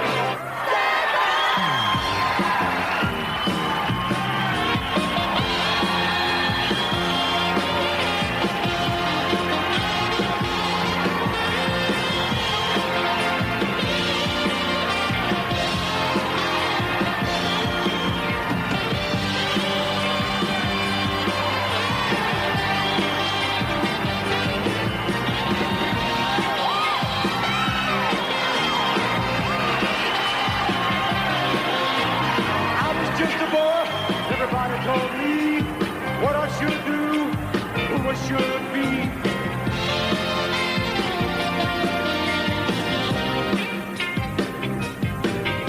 I got some time to realize I finally had to say, stand back, stand back. They never understood the kind of man I am. I do my own thinking, got a lot of big plans, stand back.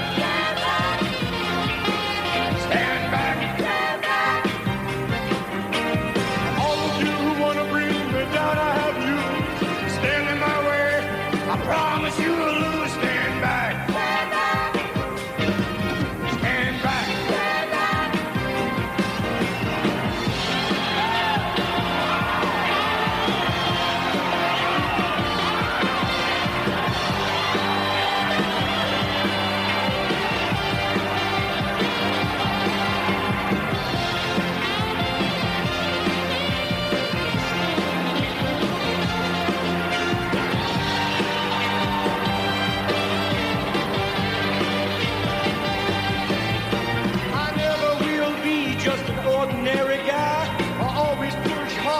Reaching for the sky, stand back. Stand back. That's a fact. Stand back. I'm a man running wild, headed for the top. Never slowing down, and I'm never gonna stop. On the way, you're gonna see a lot of men drop. Baby, watch them drop. Baby, baby.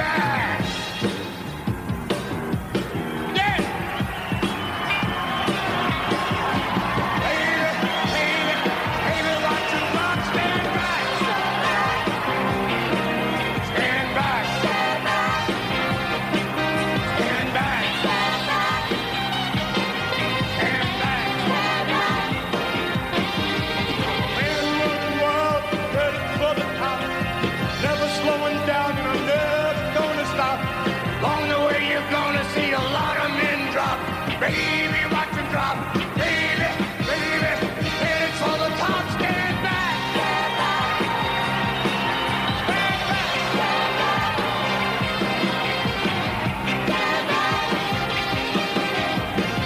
Stand back. Stand back.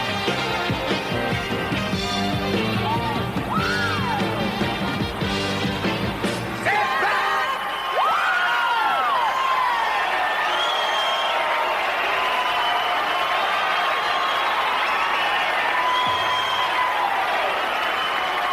Hogan and the Hulkamaniac!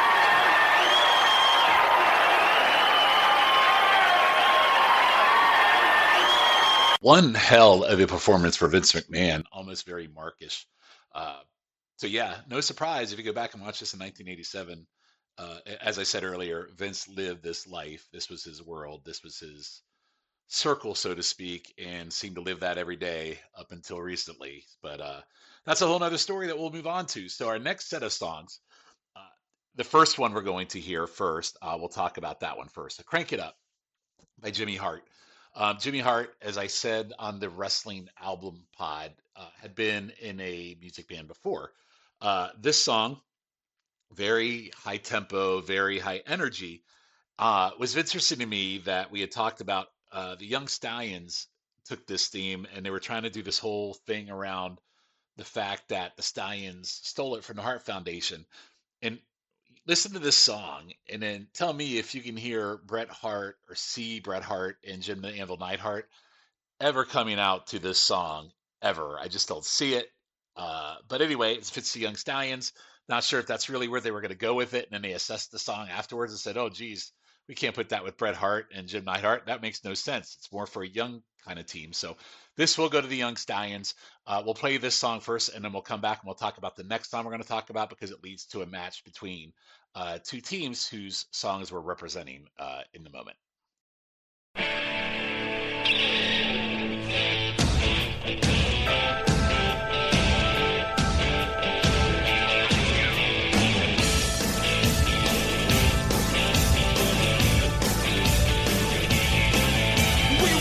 The streets, looking for some action. Had my radio playing on my rock and roll station. Saw 3 hot ladies down by the square. I said, jump in, girls, let's go party somewhere. Crank it up, blow it out, rip it up, let's party now. Crank it up, blow it out, rip it up, let's party now.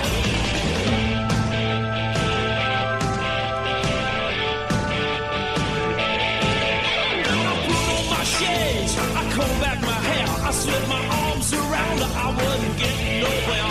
I said, hey look baby, I think you're kinda cute. I ain't looking for no steady, I wanna party with you. Crank it up, blow it out, rip it up, let's party now. Crank it up, blow it out, rip it up, let's party now. Jam it!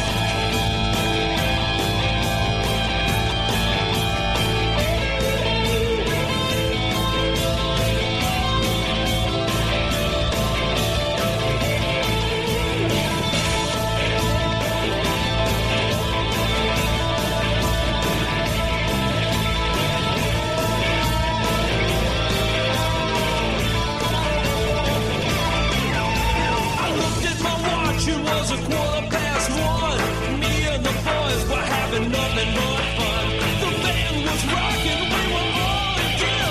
So come on everybody, there's a party over here. Crank it up, blow it out, rip it up, party now. Crank it up, blow it out, rip it up, let's party now. Party, party, party, party, blow it out, rip it up, party now. We got a ribbon, jam it out, rip it up. We got a party now.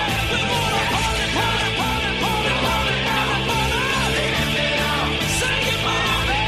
We wanna party, we wanna party, we wanna Everyone's favorite song from the Piledriver album, but I personally like it. I think it's kind of catchy, and Jimmy Hart does a really good job. So the next song that leads into it, and the reason why we're doing these songs back to back, is probably my ultimate favorite song on the entire album, and it's Demolition. Their theme music and the video for it with reminds me of Terminator 2 with all the nuclear explosions in it. If you remember some of the Armageddon pay-per-views, had all the blasts going on. This video was amazing. The song is amazing. I actually think this song actually made Demolition who they are. They were good. They were seen as kind of Road Warrior ripoffs a little bit. However, I think this song actually cemented them as their own team. They came out of that Road Warriors kind of thing, and I think this song had a big, huge part of it, to the point of where they grew in popularity, and they actually turned face eventually because the song kicks ass. People cheered them, and I think this song went a long way with helping them do that. So we're going to listen to my favorite song by Rick Derringer, Demolition. My favorite song off the album, that is.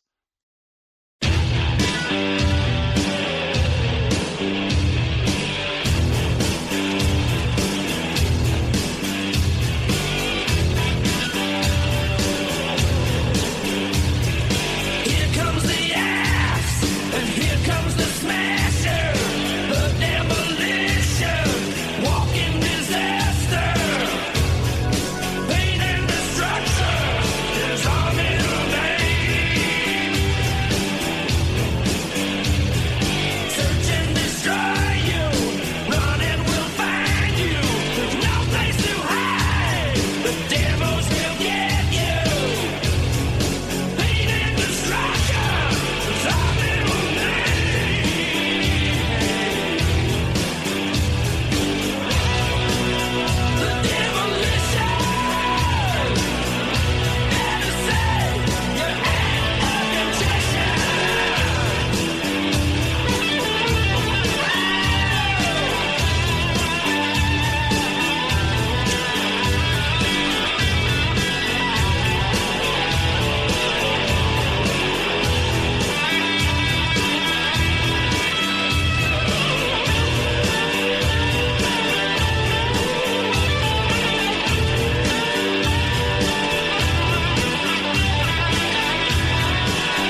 likes that song, I got nothing for you. I don't think I've ever met a wrestling fan that isn't a big fan of the Demolition song.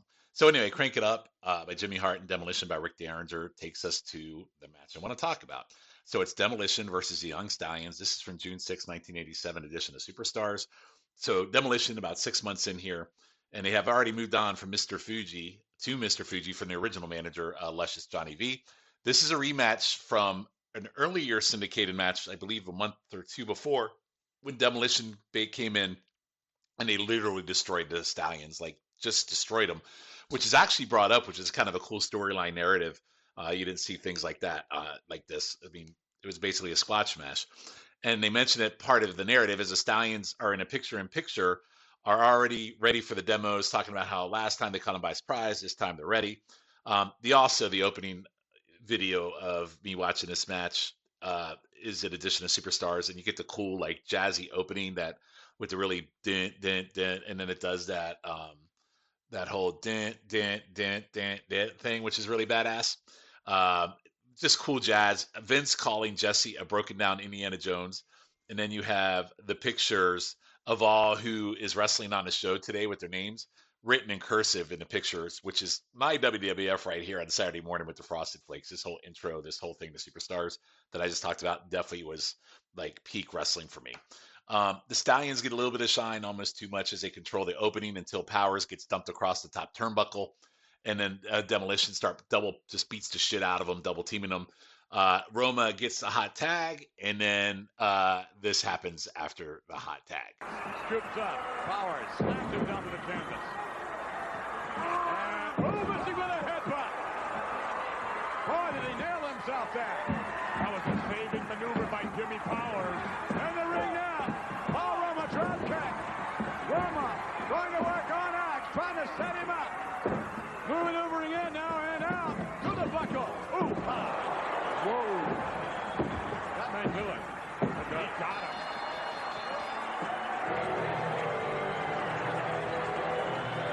Here are your winners, Demolition.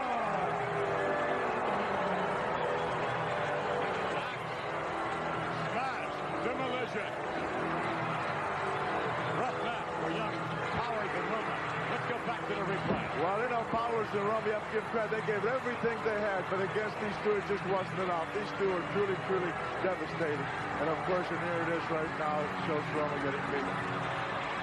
They gave it their all. Powers and Roma, not quite enough for Demolition. Let's take you now to the update. Syndicated squash, kind of posing as an attraction match per se. And I love the end. Literally, it was just a savage clothesline out of the corner. Weird hearing the Demolition theme at end without the lyrics, but we are still 3 months from the album dropping. So I went 1.5 on this. Again, I love these like syndicated matches where they kind of frame it as a main event type thing. The Stallions are kind of coming into their own a little bit. So they're kind of like a jobbers to the stars type environment thing, kind of similar to Koko, but not at Koko's level yet. But yeah, still pretty cool moment in time here, and 2 pretty good songs that come out of it. So solid squash. I go 1.5 on it. Of course, now is probably one of the most well-known ones coming off of this Piledriver album, and is Jive Soul Bro by Slick. And the moment this represents tonight is also an interesting one because it features the debut match of somebody who they have built up about who's his manager going to be. They did a similar angle with the Macho Man Randy Savage back in the day when he actually picked Elizabeth. But this one will be centered around Bam Bam Bigelow, and we'll talk about that in a minute. But first off, Jive Soul Bro. If you remember on the wrestling album, I brought this up earlier, that there is a rapper called Captain Chameleon who did a version of Roddy Piper's song that was very much different than what he sang. Go listen to the wrestling album pod for that one. But on this one, same Captain Chameleon did a song called Jive Old Foe. And WWF, once again, decided that they were going to take from him, and we get Slick's Jive Soul Bro. So what you're going to hear now is the beginning of Jive Soul Bro, and then we're gonna, Jive Old Foe, and then we're gonna integrate Jive Soul Bro.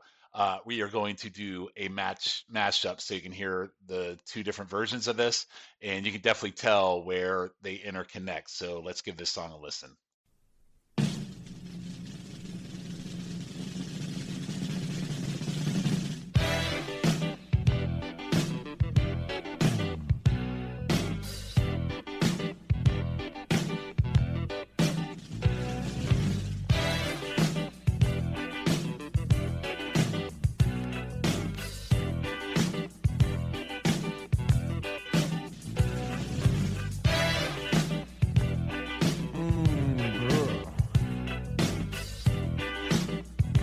What's happening, brother?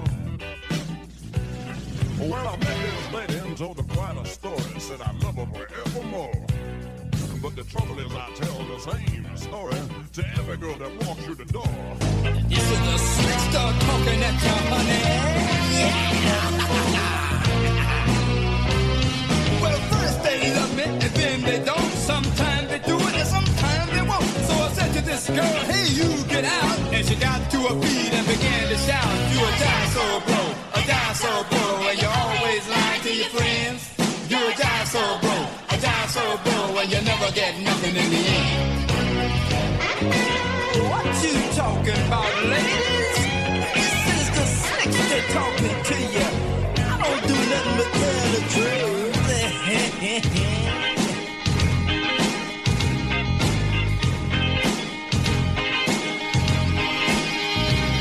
Well, they thought this dude might learn a lesson, but I didn't learn a thing at all.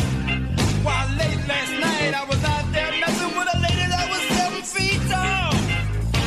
Now that was a big one. So I said, hey baby, spend the night at my house. She said, no way, you jive little mouse. I said, hey there, baby, can't take no more. So she threw me on the floor in a cigar floor, singing Jive Soul Bro, a Jive Soul Bro, and you always lie to your friends. You're a Jive Soul Bro, a Jive Soul Bro, and you never get nothing in the end. Jive Soul Bro. Hey, wait a minute, everybody. I ain't no Jive Soul Bro. Jive Soul Bro. Now come on up, band, and break it down for the sister.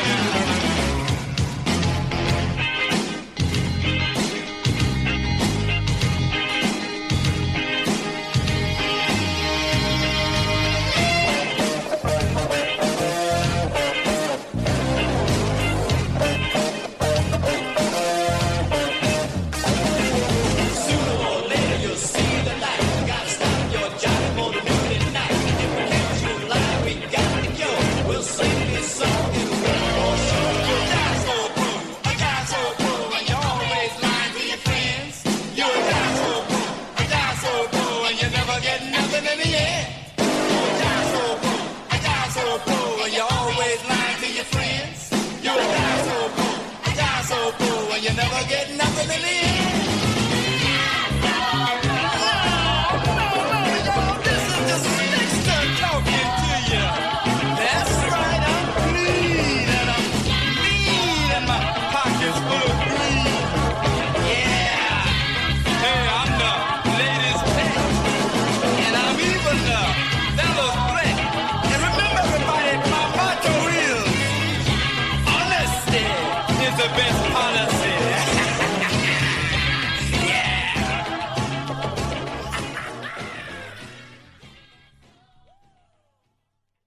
What more can I say about that song? Iconic, also in some form or fashion led to the creation of Akeem and one-man gang groove into it, but really great song. I don't know how you don't kind of jive to it every time you hear it, so I kind of pop a little bit every time I do. So that's going to take us to our match we're going to talk about, so I kind of teased it a little bit. So Bam Bam Bigelow, they had this whole thing going on for months and months and months about who his manager is going to be, who's he going to pick, and it ultimately leads to him picking Sir Oliver Humperdinck. Now we're going to hear the beginning of how that whole thing happened, and it leads into a match with Bam Bam Bigelow versus Nikolai Volkov, who was managed by Slick. This is from the 9/12/87 Superstars, and I believe this is Bam Bam Bigelow's TV match debut, but it's been building for months. So we're going to play, like I said, the whole thing of Oliver Humperdinck being introduced, Bam Bam telling Slick to get him and his commie buddy out of his life, out of his stage, and then I'll talk about the match that it leads to right after we listen to that. Bam, and he's mine, oh mine. Yeah. Where is he? Bam Bam, look at that. That's Humperdinck. What's he doing out here? What is Oliver Humperdinck doing out here? Wait a minute, brother. What you doing out here, dude? I'm here to introduce Bam Bam Bigelow.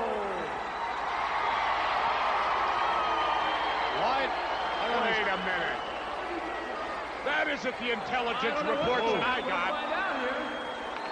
Take a look at that. That is an impressive Bam Bam is making his monster. entrance. Perhaps he can tell us what is happening. Bam. What's happening, my man? What's happening, my man? Give me 5, baby. Give me 5, baby. Blood? Let me tell you something, man. You are not my manager.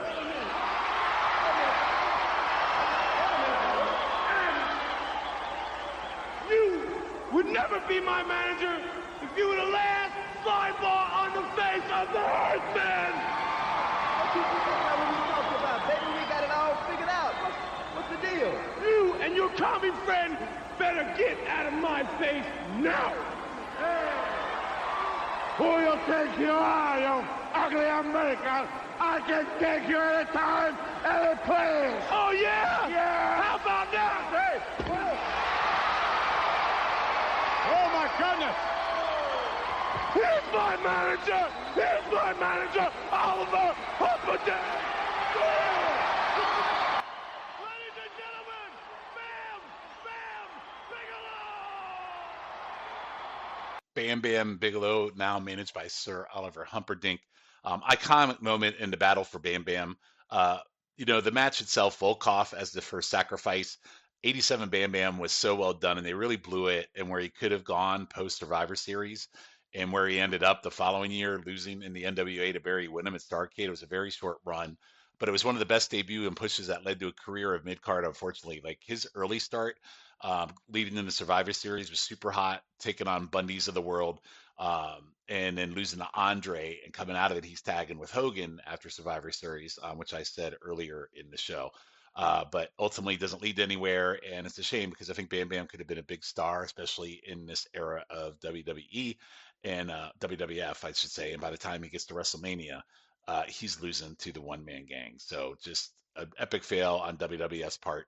And then they would bring him back later, and he would have an even worse run, probably in one of the worst main events I've ever seen from a King of the Ring standpoint. But that's a whole nother story. Had his moments, like against Lawrence Taylor, et cetera, but ultimately, I feel like he was really hindered from reaching the greatness he probably could have been, especially at this time in 1987. But anyway, probably one of the better Volkov matches I've seen. It's short. He's bumping for Bam Bam. He goes over the top rope twice. He gives Bam Bam a big man to debut with on national TV, who has somewhat of a name value. And this match is really the Bam Bam show. He wins with a flying headbutt off of the ropes. 2 stars. This debut was big time in 1987, and to build to it with the manager gimmick absolutely ruled. So definitely check this out, mainly for the introduction of Humperdinck and the payoff. And the match itself's not too bad for a syndicated Nikolai Volkov match. All right, so our next song leads into a 6-man, also on Superstars, but this one is by Hillbilly Jim and Gertrude. And it's his follow-up from the Don't Go Messing with a Country Boy, but it's very different. It's a love ballad, a country love ballad to boot that will hit you between the eyes, make you sad, and make you cry, but not really. We're going to play the song, and now we'll talk about the match that it represents here in 1 second. But here is Hillbilly Jim and Gertrude with Waking Up Alone.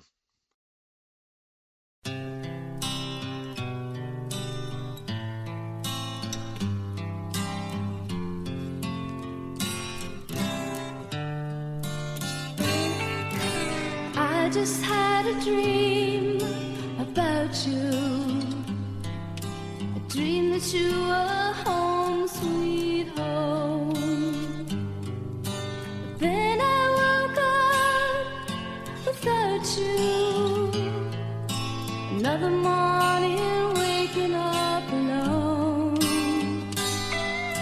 Another night, another fight, it seems it never ends. Another town, then another show. Tonight I'll be a hero with thousands of friends. Tomorrow I'll be waking up alone. By God, I'm tough. Lord knows I'm big and strong. nothing hurts me half as much as waking up alone.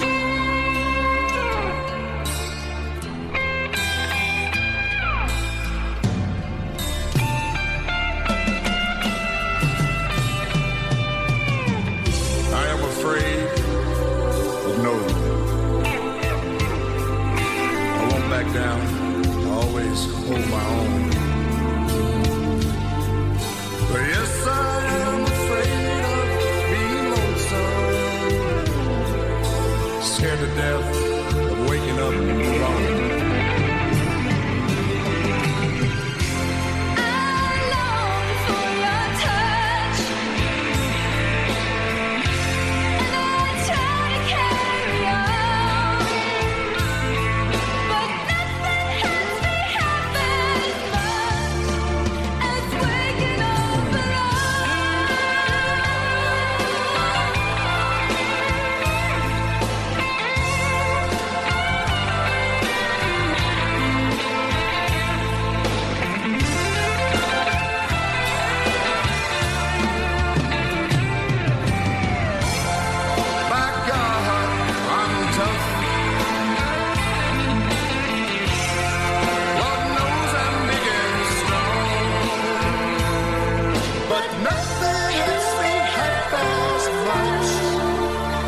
Waking up alone.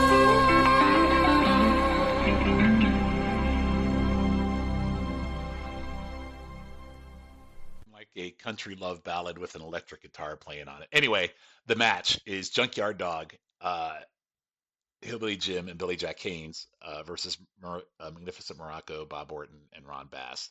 This is from 7/18/87. This one is mostly angle, as what it does is it furthers the breakup of Morocco and Orton that has been in storyline for a while. They lost a big match of the Kingdom Connection at WrestleMania, and this one seems to take it over the edge a little bit. So I will let you listen to the end of this match, and then I'll come back for final commentary on this. Look at that maneuver.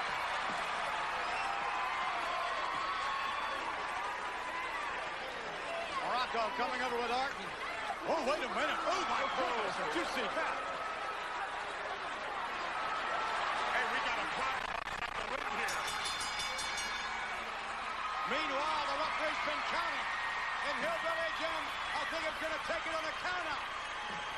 Winners of this bout, as a result of a countdown, the team of the Junkyard Dog, Billy Jack Haynes, and Hillbilly Jim. That was a cheap victory. Very cheap. Well, Morocco's a little dissatisfied with Orton.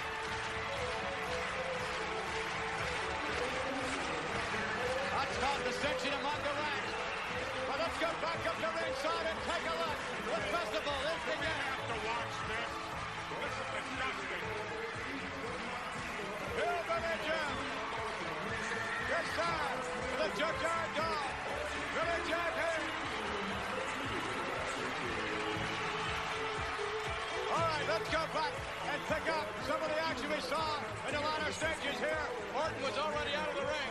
Orton went outside. See, now over here, he thought it was either Hillbilly Jim or Junkyard or somebody. He gave him a shove. He did not know it was Morocco. Morocco did not take too kindly to it, naturally. He says, what are you doing? And he gives him a shove, as you can see. And this is what started. And there's a little dissension now between these two. I imagine they'll straighten it out a little bit later on. Let's take you now, ladies and gentlemen, to our special update. So based on the ending you heard with them playing Country Boy and them doing their little dance and all that, Billy Jack Haynes, who would go on to lead a life of not fun, again, another wrestler in the news, just like Vince McMahon is in the news for apparently at this moment in time, he's killed his wife, but has had issues for years. But it's a very different time in the 87. Him, JYD, and Hillbilly Jim were having a good time celebrating the end of the match. Just goofy fun. And then he's with some of the era's biggest stars. And let's not forget, according to the song, by God, Hillbilly is tough. And Lord knows he's strong, but he hates waking up alone. So I'll go 1.5 on this match. Again, another fun little syndicated match and moment in time of some of the era's biggest stars. All right, next song. Another pretty fantastic hit, Girls in Cars. And At first, I struggle with this one a little bit because we kind of like talk cranking up is made for younger generation, seem to fit the young stallions. Girls in Cars is, and the video is pretty goofy too. Obviously, it's about girls and guys looking at girls, and I have a hard time looking at Tito Santana in that way because I'm used to old school Tito for me. So Tito in this era of being girls in cars is hilarious to me, and this whole vibe of what the song represents. Same thing goes for Rick Martel. So basically, they're supposed to be these sex symbols. Um, and I don't know, maybe they had this planned in the can before Tom Zink left, which made more sense if you're going to look at it from a Can-Am connection. But for the song to be for Strike Force always makes me laugh a little bit. But nonetheless, the song is quite the banger. Very well known song. And it's going to lead us into a match from Philly that we will talk about here after we listen to the song.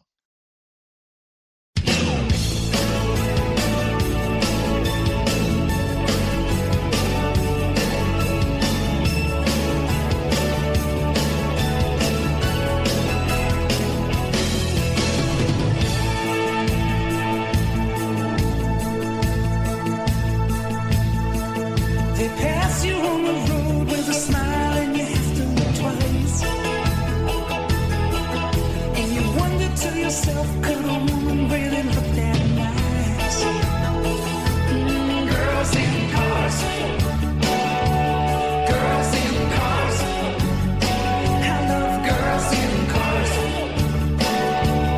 Girls in cars. They always catch your eye and pretend that they just don't care. Running wild and free, my imagination takes it from there. Girls in cars. I love girls in cars. Girls in cars. Girls in cars. All you girls are gonna bid till the bottom. I'm not saying you have to wheel in my car. You know too well you have a serious effect on me. You're a highway fantasy.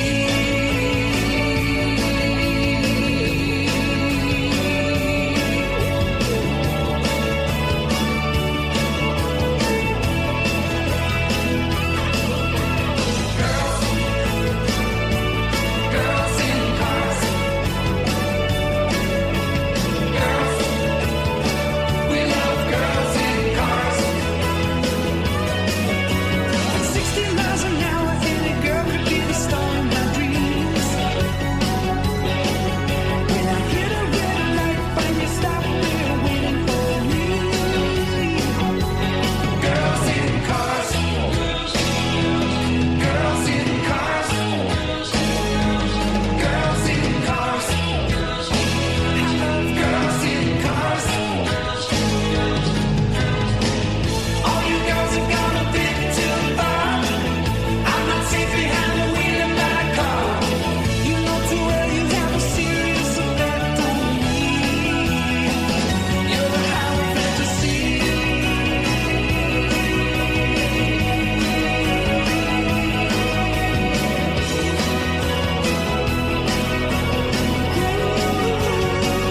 Just give me those girls.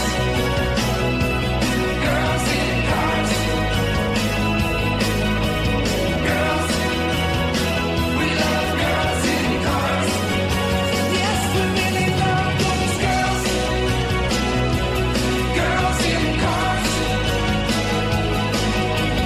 Girls. We love girls in cars.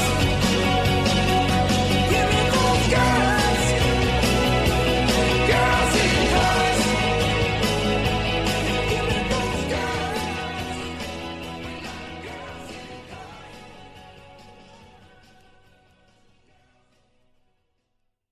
Girls in Cars, Strike Force, Rick Martel and Tito Santana, the theme song for as of this match that we are talking about, your brand new WWF Tag Team Champions. So the match we're going to talk about is from the Philly Spectrum.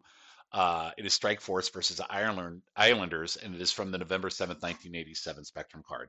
The irony of this match is Strike Force winning the tag team titles from the Hart Foundation aired the same day as this event in syndicated TV. So this match, the titles are on the line. So brand new champions on TV, brand new champions at night, titles on the line against the Islanders. This feud had built really well with the Islanders going heel on the Can-Am Connection. And then Zank kind of bailed out on it after a contract dispute, and they basically shit on him as a coward and a shitty partner for Martel. And in the end, after time, Santana joins Martel in this fight with the Islanders, which, by the way, reunites a team from the AWA because Santana and Martel were a tag team in the early 80s. And if I were to recommend one match for everyone to go check out, because just like me, I'm sure the majority of you didn't realize until, or if you do realize it, I didn't realize it until a few years ago when I was doing another pad and came across this match. But there's an AWA match between Santana and Martel, and they're not called Strike Force then, but a really good match with the High Flyers of Jim Brunzell and Greg Gagne in the AWA. It's from 8/29/82. I recommend you guys go check it out. I think when I looked at it, I think I watched it, I went like 4 stars on it. So 8/29/82, High Flyers versus Santana and Martel. So yes, Martel and Santana were a team 5 years prior to them becoming Strike Force. So this match itself is pretty great. The Islanders, absolutely vicious heels, way better than they were as faces.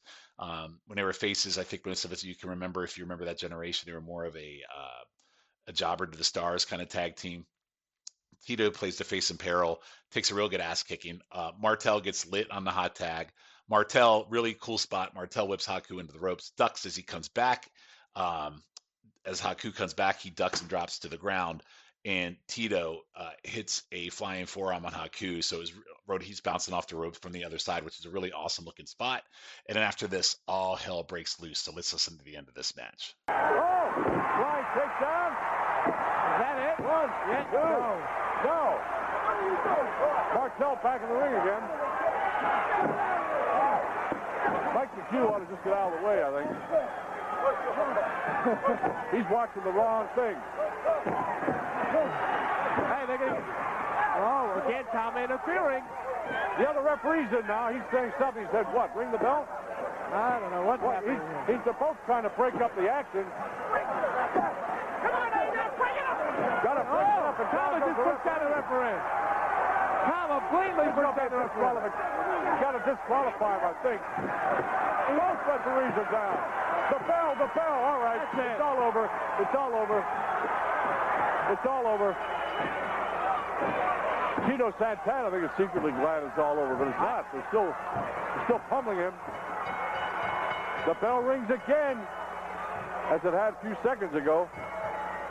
They are still working on Tito Santana. Double flying headbutt. Oh, Martel's got a chair. Uh-oh. Martel's got a chair. Oh!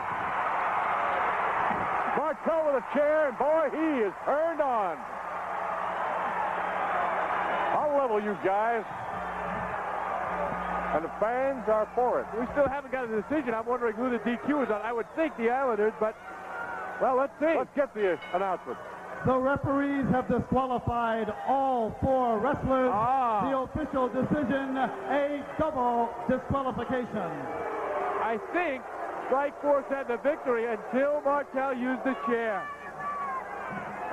Double DQ finish. Underrated feud with these two teams. This match is probably about 3 stars. You know, Madison Square Garden is greatly covered on the majority of our pod feeds, mostly on PTPN. The mothership did a lot of the Madison Square Garden shows, but really go out of your way sometimes to look at some of the other shows from Philly and Boston, etc. There's some real hidden gems that in 1987, had I known they existed, I probably would have shit my pants to watch. I'm just saying. So there is more to Madison Square Garden. Like I said, you got Boston, you got Philly, you got Meadowlands. Our next match coming up, which I'm going to talk about in a minute, is actually out of Houston. So there is a potpourri of these house show type things that aired Capitol Center on YouTube. YouTube is, I will say it here, the majority of the stuff that I watch for all my pods, for the most part, I find on YouTube, which sometimes has a greater plethora of material. Well, not sometimes, all the time, than anything you're going to find on Peacock. So definitely go out of your way to watch this match. And then I'm going to transition to our next song, which will take us to Houston. So if you only knew, listen, this song is the Land of a Thousand Dances for this album. The stars that are in this, the one-on-ones, the video for this is really good because you got your solo singers, you got your group singers, And it's an underrated song. I love it. I think it's really well done. I think it's short, it's simplistic, it's catchy, it's an earworm. What I'm going to play for you is the live performance from the Slammy Awards, but it's mostly lip synced. As I said earlier, the other thing I really love about it is it highlights the Hogan DiBiase feud in this group song, in a feud that's going to go another 5 to 6 months, culminating, like I said earlier, really around the main event in February of '88. And Hogan and DiBiase definitely have their points in the song where it's just them directly talking to each other. It's catchy as fuck. It's an earworm. And also, Jimmy Hart and Koko B Ware also stand out in their voices, in their solos as well. But everybody has a piece of the pie. But for me, it's mainly thinking about Hogan and DiBiase and all the other wrestlers singing kind of like the chorus, and then those two getting their one-on-one segment towards the end of the song. Really underrated song. I enjoy this song quite a bit. I could listen to it constantly. I know the words. It's easier to memorize even here in 2024, 1987, Shawn. In 2024, I still know the words. I still know the song. And I could totally sing it if I'm in a car with a wrestling fan and just want to sing. So let's give a listen to the song, and then I'll talk about the match from Houston we're going to talk about right after we listen to it.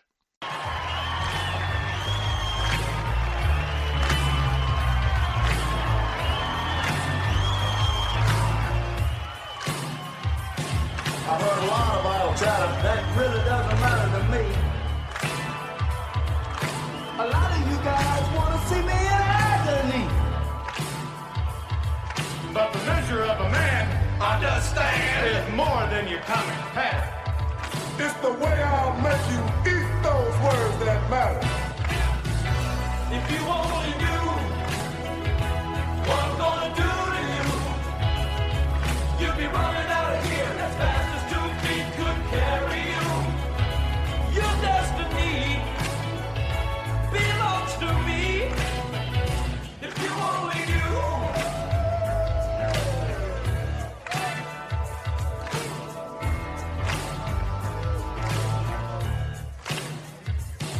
I got some real bad news. And it may involve your body. You've been talking too much, too long, too loud. But you ain't scaring nobody. You see, talk is cheap when you can't keep your promise of destruction. I think you'll see, because of me, you need reconstruction. If you only knew what I'm gonna do to you, you'd be running out of here as fast as 2 feet could carry you. Your destiny belongs to me. Whoa! If you only knew. Please realize. Look in my eyes. You'll be on your back. I'll fly 10 by Cadillac.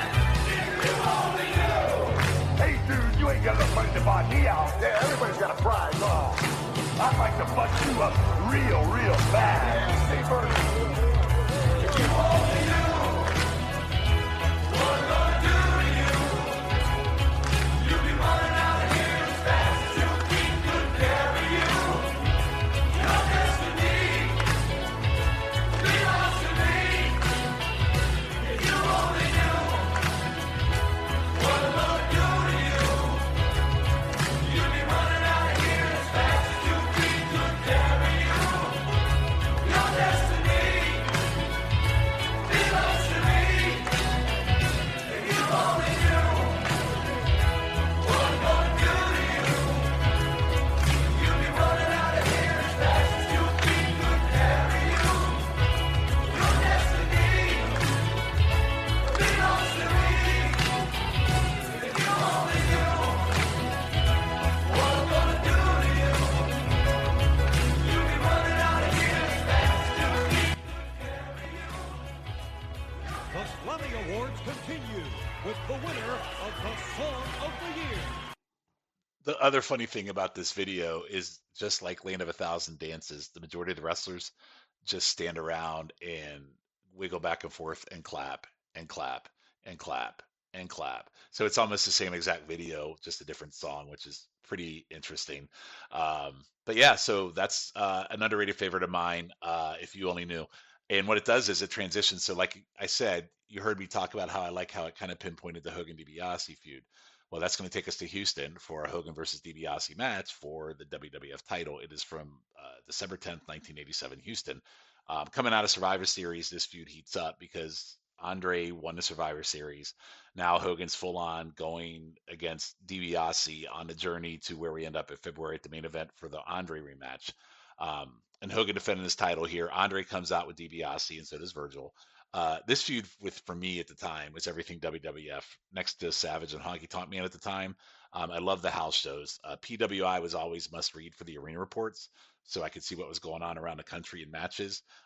It's like a whole new world of BS out there. And today, wherever results at your fingertips and house shows see very tropey and watch, rinse, repeat, versus back then where you would see this obscure match that you never thought you would see. Sometimes they had face versus face. Sometimes they had heel versus heel. Sometimes they had match classics. So that's why I tell you guys to always go out and seek some of the other things beside Madison Square Garden, because there's some hidden gems in some of those shows, much unlike today. So the commentary, Mike McGurk, everybody knows good old Mike McGurk, female, Pete Doherty, and Bruce Pritchard himself. Doherty's voice is the shits and sounds like he smoked 4 packs a day. He's very nails on the chalkboard, like I can barely listen to him. Anyway, Hogan destroys instantly DiBiase with a clothesline and atomic drop over to the top rope. Andre, one thing I've also noticed about Andre on his TV appearances in the 80s, 87, 88, if he's not in a wrestling outfit, he only has one outfit. It's the same jacket, same pants, same shirt that he wears on all the loops, every house show.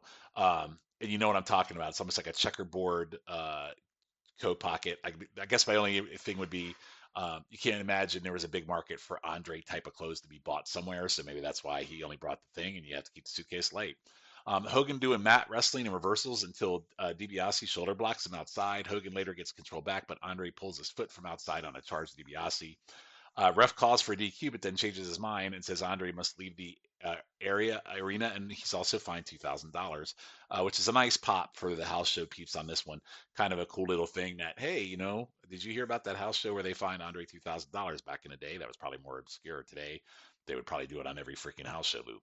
DiBiase immediately from that point starts working over Hogan again until Hogan starts hawking up, and we will listen to the audio that finishes out the match. Champion of the world, Hulk Hogan, he's just shaking it off. He's gone crazy. And man, he's hit the point where he just can't feel it. Hey, and Hogan fires back at Ted DiBiase. Into the ropes, and a big boot right into the face. And what's Virgil doing up on the ring? Now there's no need of doing that to Virgil. There's no need for Virgil to be up on that ring apron. And This is DiBiase what happens. off and hits over the top. Get him! Hogan wraps him up. Hey! Man down. No! Hogan prevails! No! No, I can't believe it. Ted DiBiase got robbed again. Ted DiBiase on the outside of the ring, and inside the heavyweight champion of the world, Hulk Hogan. The winner of the match, Hulk Hogan! Virgil consoling DiBiase on the outside. However, there is your winner, and still heavyweight champion of the world, Hulk Hogan. DiBiase's used to getting his way by the way of money, and he can't get this or the belt. He can't And get look at this. Look at this. Hogan wants the referee to step aside. And he's begging DiBiase to come back in. He's taunting DiBiase. I hope. Oh, he's taunting DiBiase. Look at this. He's down on all 4. And DiBiase, I think, not really sure. Match is pretty good. Hogan winning with a roll up is kind of mad, but solid match between the two. I really wish these two had a real feud without the Andre dynamic, and Ted as a heel champion would have been great. And we actually do see him as a champ for a short time on some house shows following the main event in '88. We can cover those at another time. Again, another reason why some house shows, sometimes you'll find some stuff on national TV. We never saw Ted DiBiase as world champion, but there were 2 house shows that we did, which we'll talk about at another time. But 2.5 stars, solid with some of the biggest wrestling stars you'll ever see. Again, in a time time capsule for me that eclipses or kind of epitomizes everything I think about with WWF wrestling for me in terms of the generation, and why, most people know me that I really love NWA wrestling for a reason, but this time frame in WWF is also one of my favorites. You just don't hear me talk about it very often. Hence why this album, doing this pod tonight, probably gave me a chance to kind of talk about that a little bit. So that's cool. All right. So we have one final song, and this song is going to close out this episode of Territorial. It is Gene Okerlund's Rock and Roll Hoochie Coo. This video, and so we're going to play the video for this to end our pod tonight. It's very Hot for Teacher, very I Want to Rock, very We're Not Going to Take It. Gene in a blue hair wig singing with Rick Derringer, Hogan on guitar, the teachers and students dancing together. You have a principal in it. At the end, you'll hear it. Mean Gene being very dirty, trying to get with the teacher. It's fun shit. It's tropies, and it's an 80s music video through and through. So with that, we are going to end this episode of Piledriver, the album Territorial, with Gene Okerlund's Rock and Roll Hoochie Coo.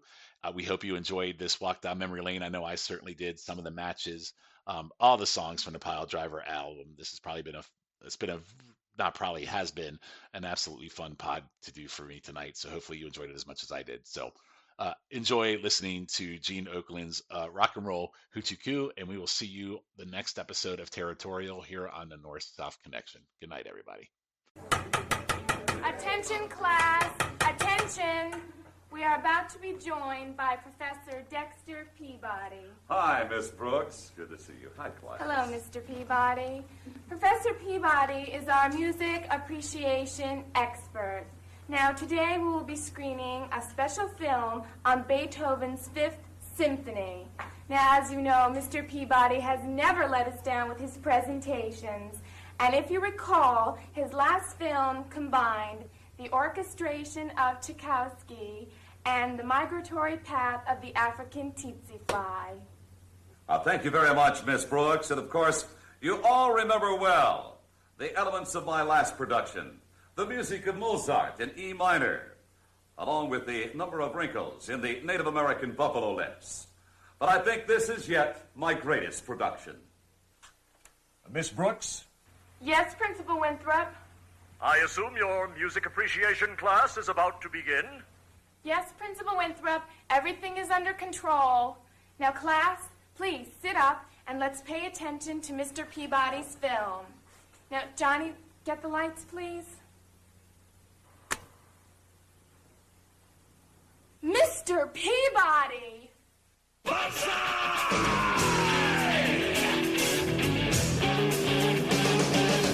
Stop moving when it first took hold. It was a warm spring night in the old town hall. There was a few golden children, they were laying it down. Cause they know I'm never gonna lose that funky sound. Rock and roll, hoochie coo.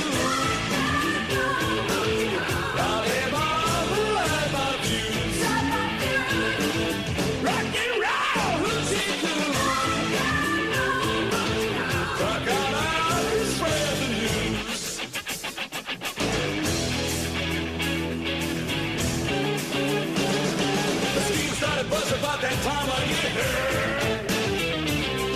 I go right back, said she meet me there. We were rolling in the grass and behind the bar, when my ears started ringing like a fire alarm. Rock and roll, hoochie coo. Lordy mama, I got you. Rock and roll, hoochie coo.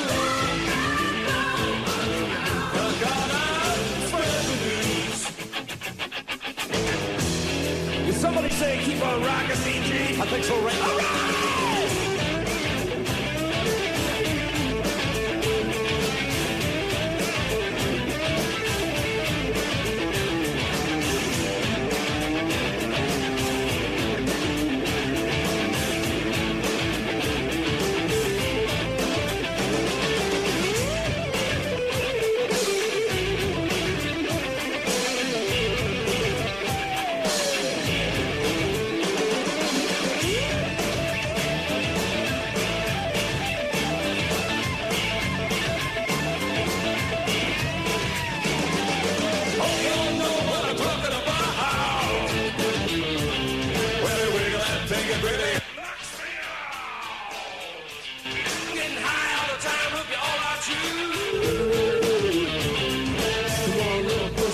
do it to you. Rock and roll, hoochie coo. Lord, if all the world confused. Rock and roll, hoochie coo. Rock on up, spread the news. One more time. Rock and roll, hoochie coo. Lord, if all the world confused. Rock and roll, hoochie coo. Rock on up, spread the news. That I'm tired of paying dues. I'm saying goodbye to all my dreams. Lordy, mama, light my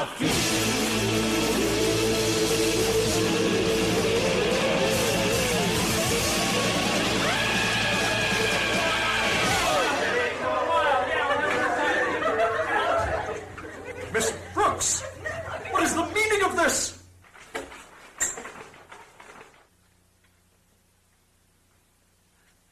Mr. Peabody!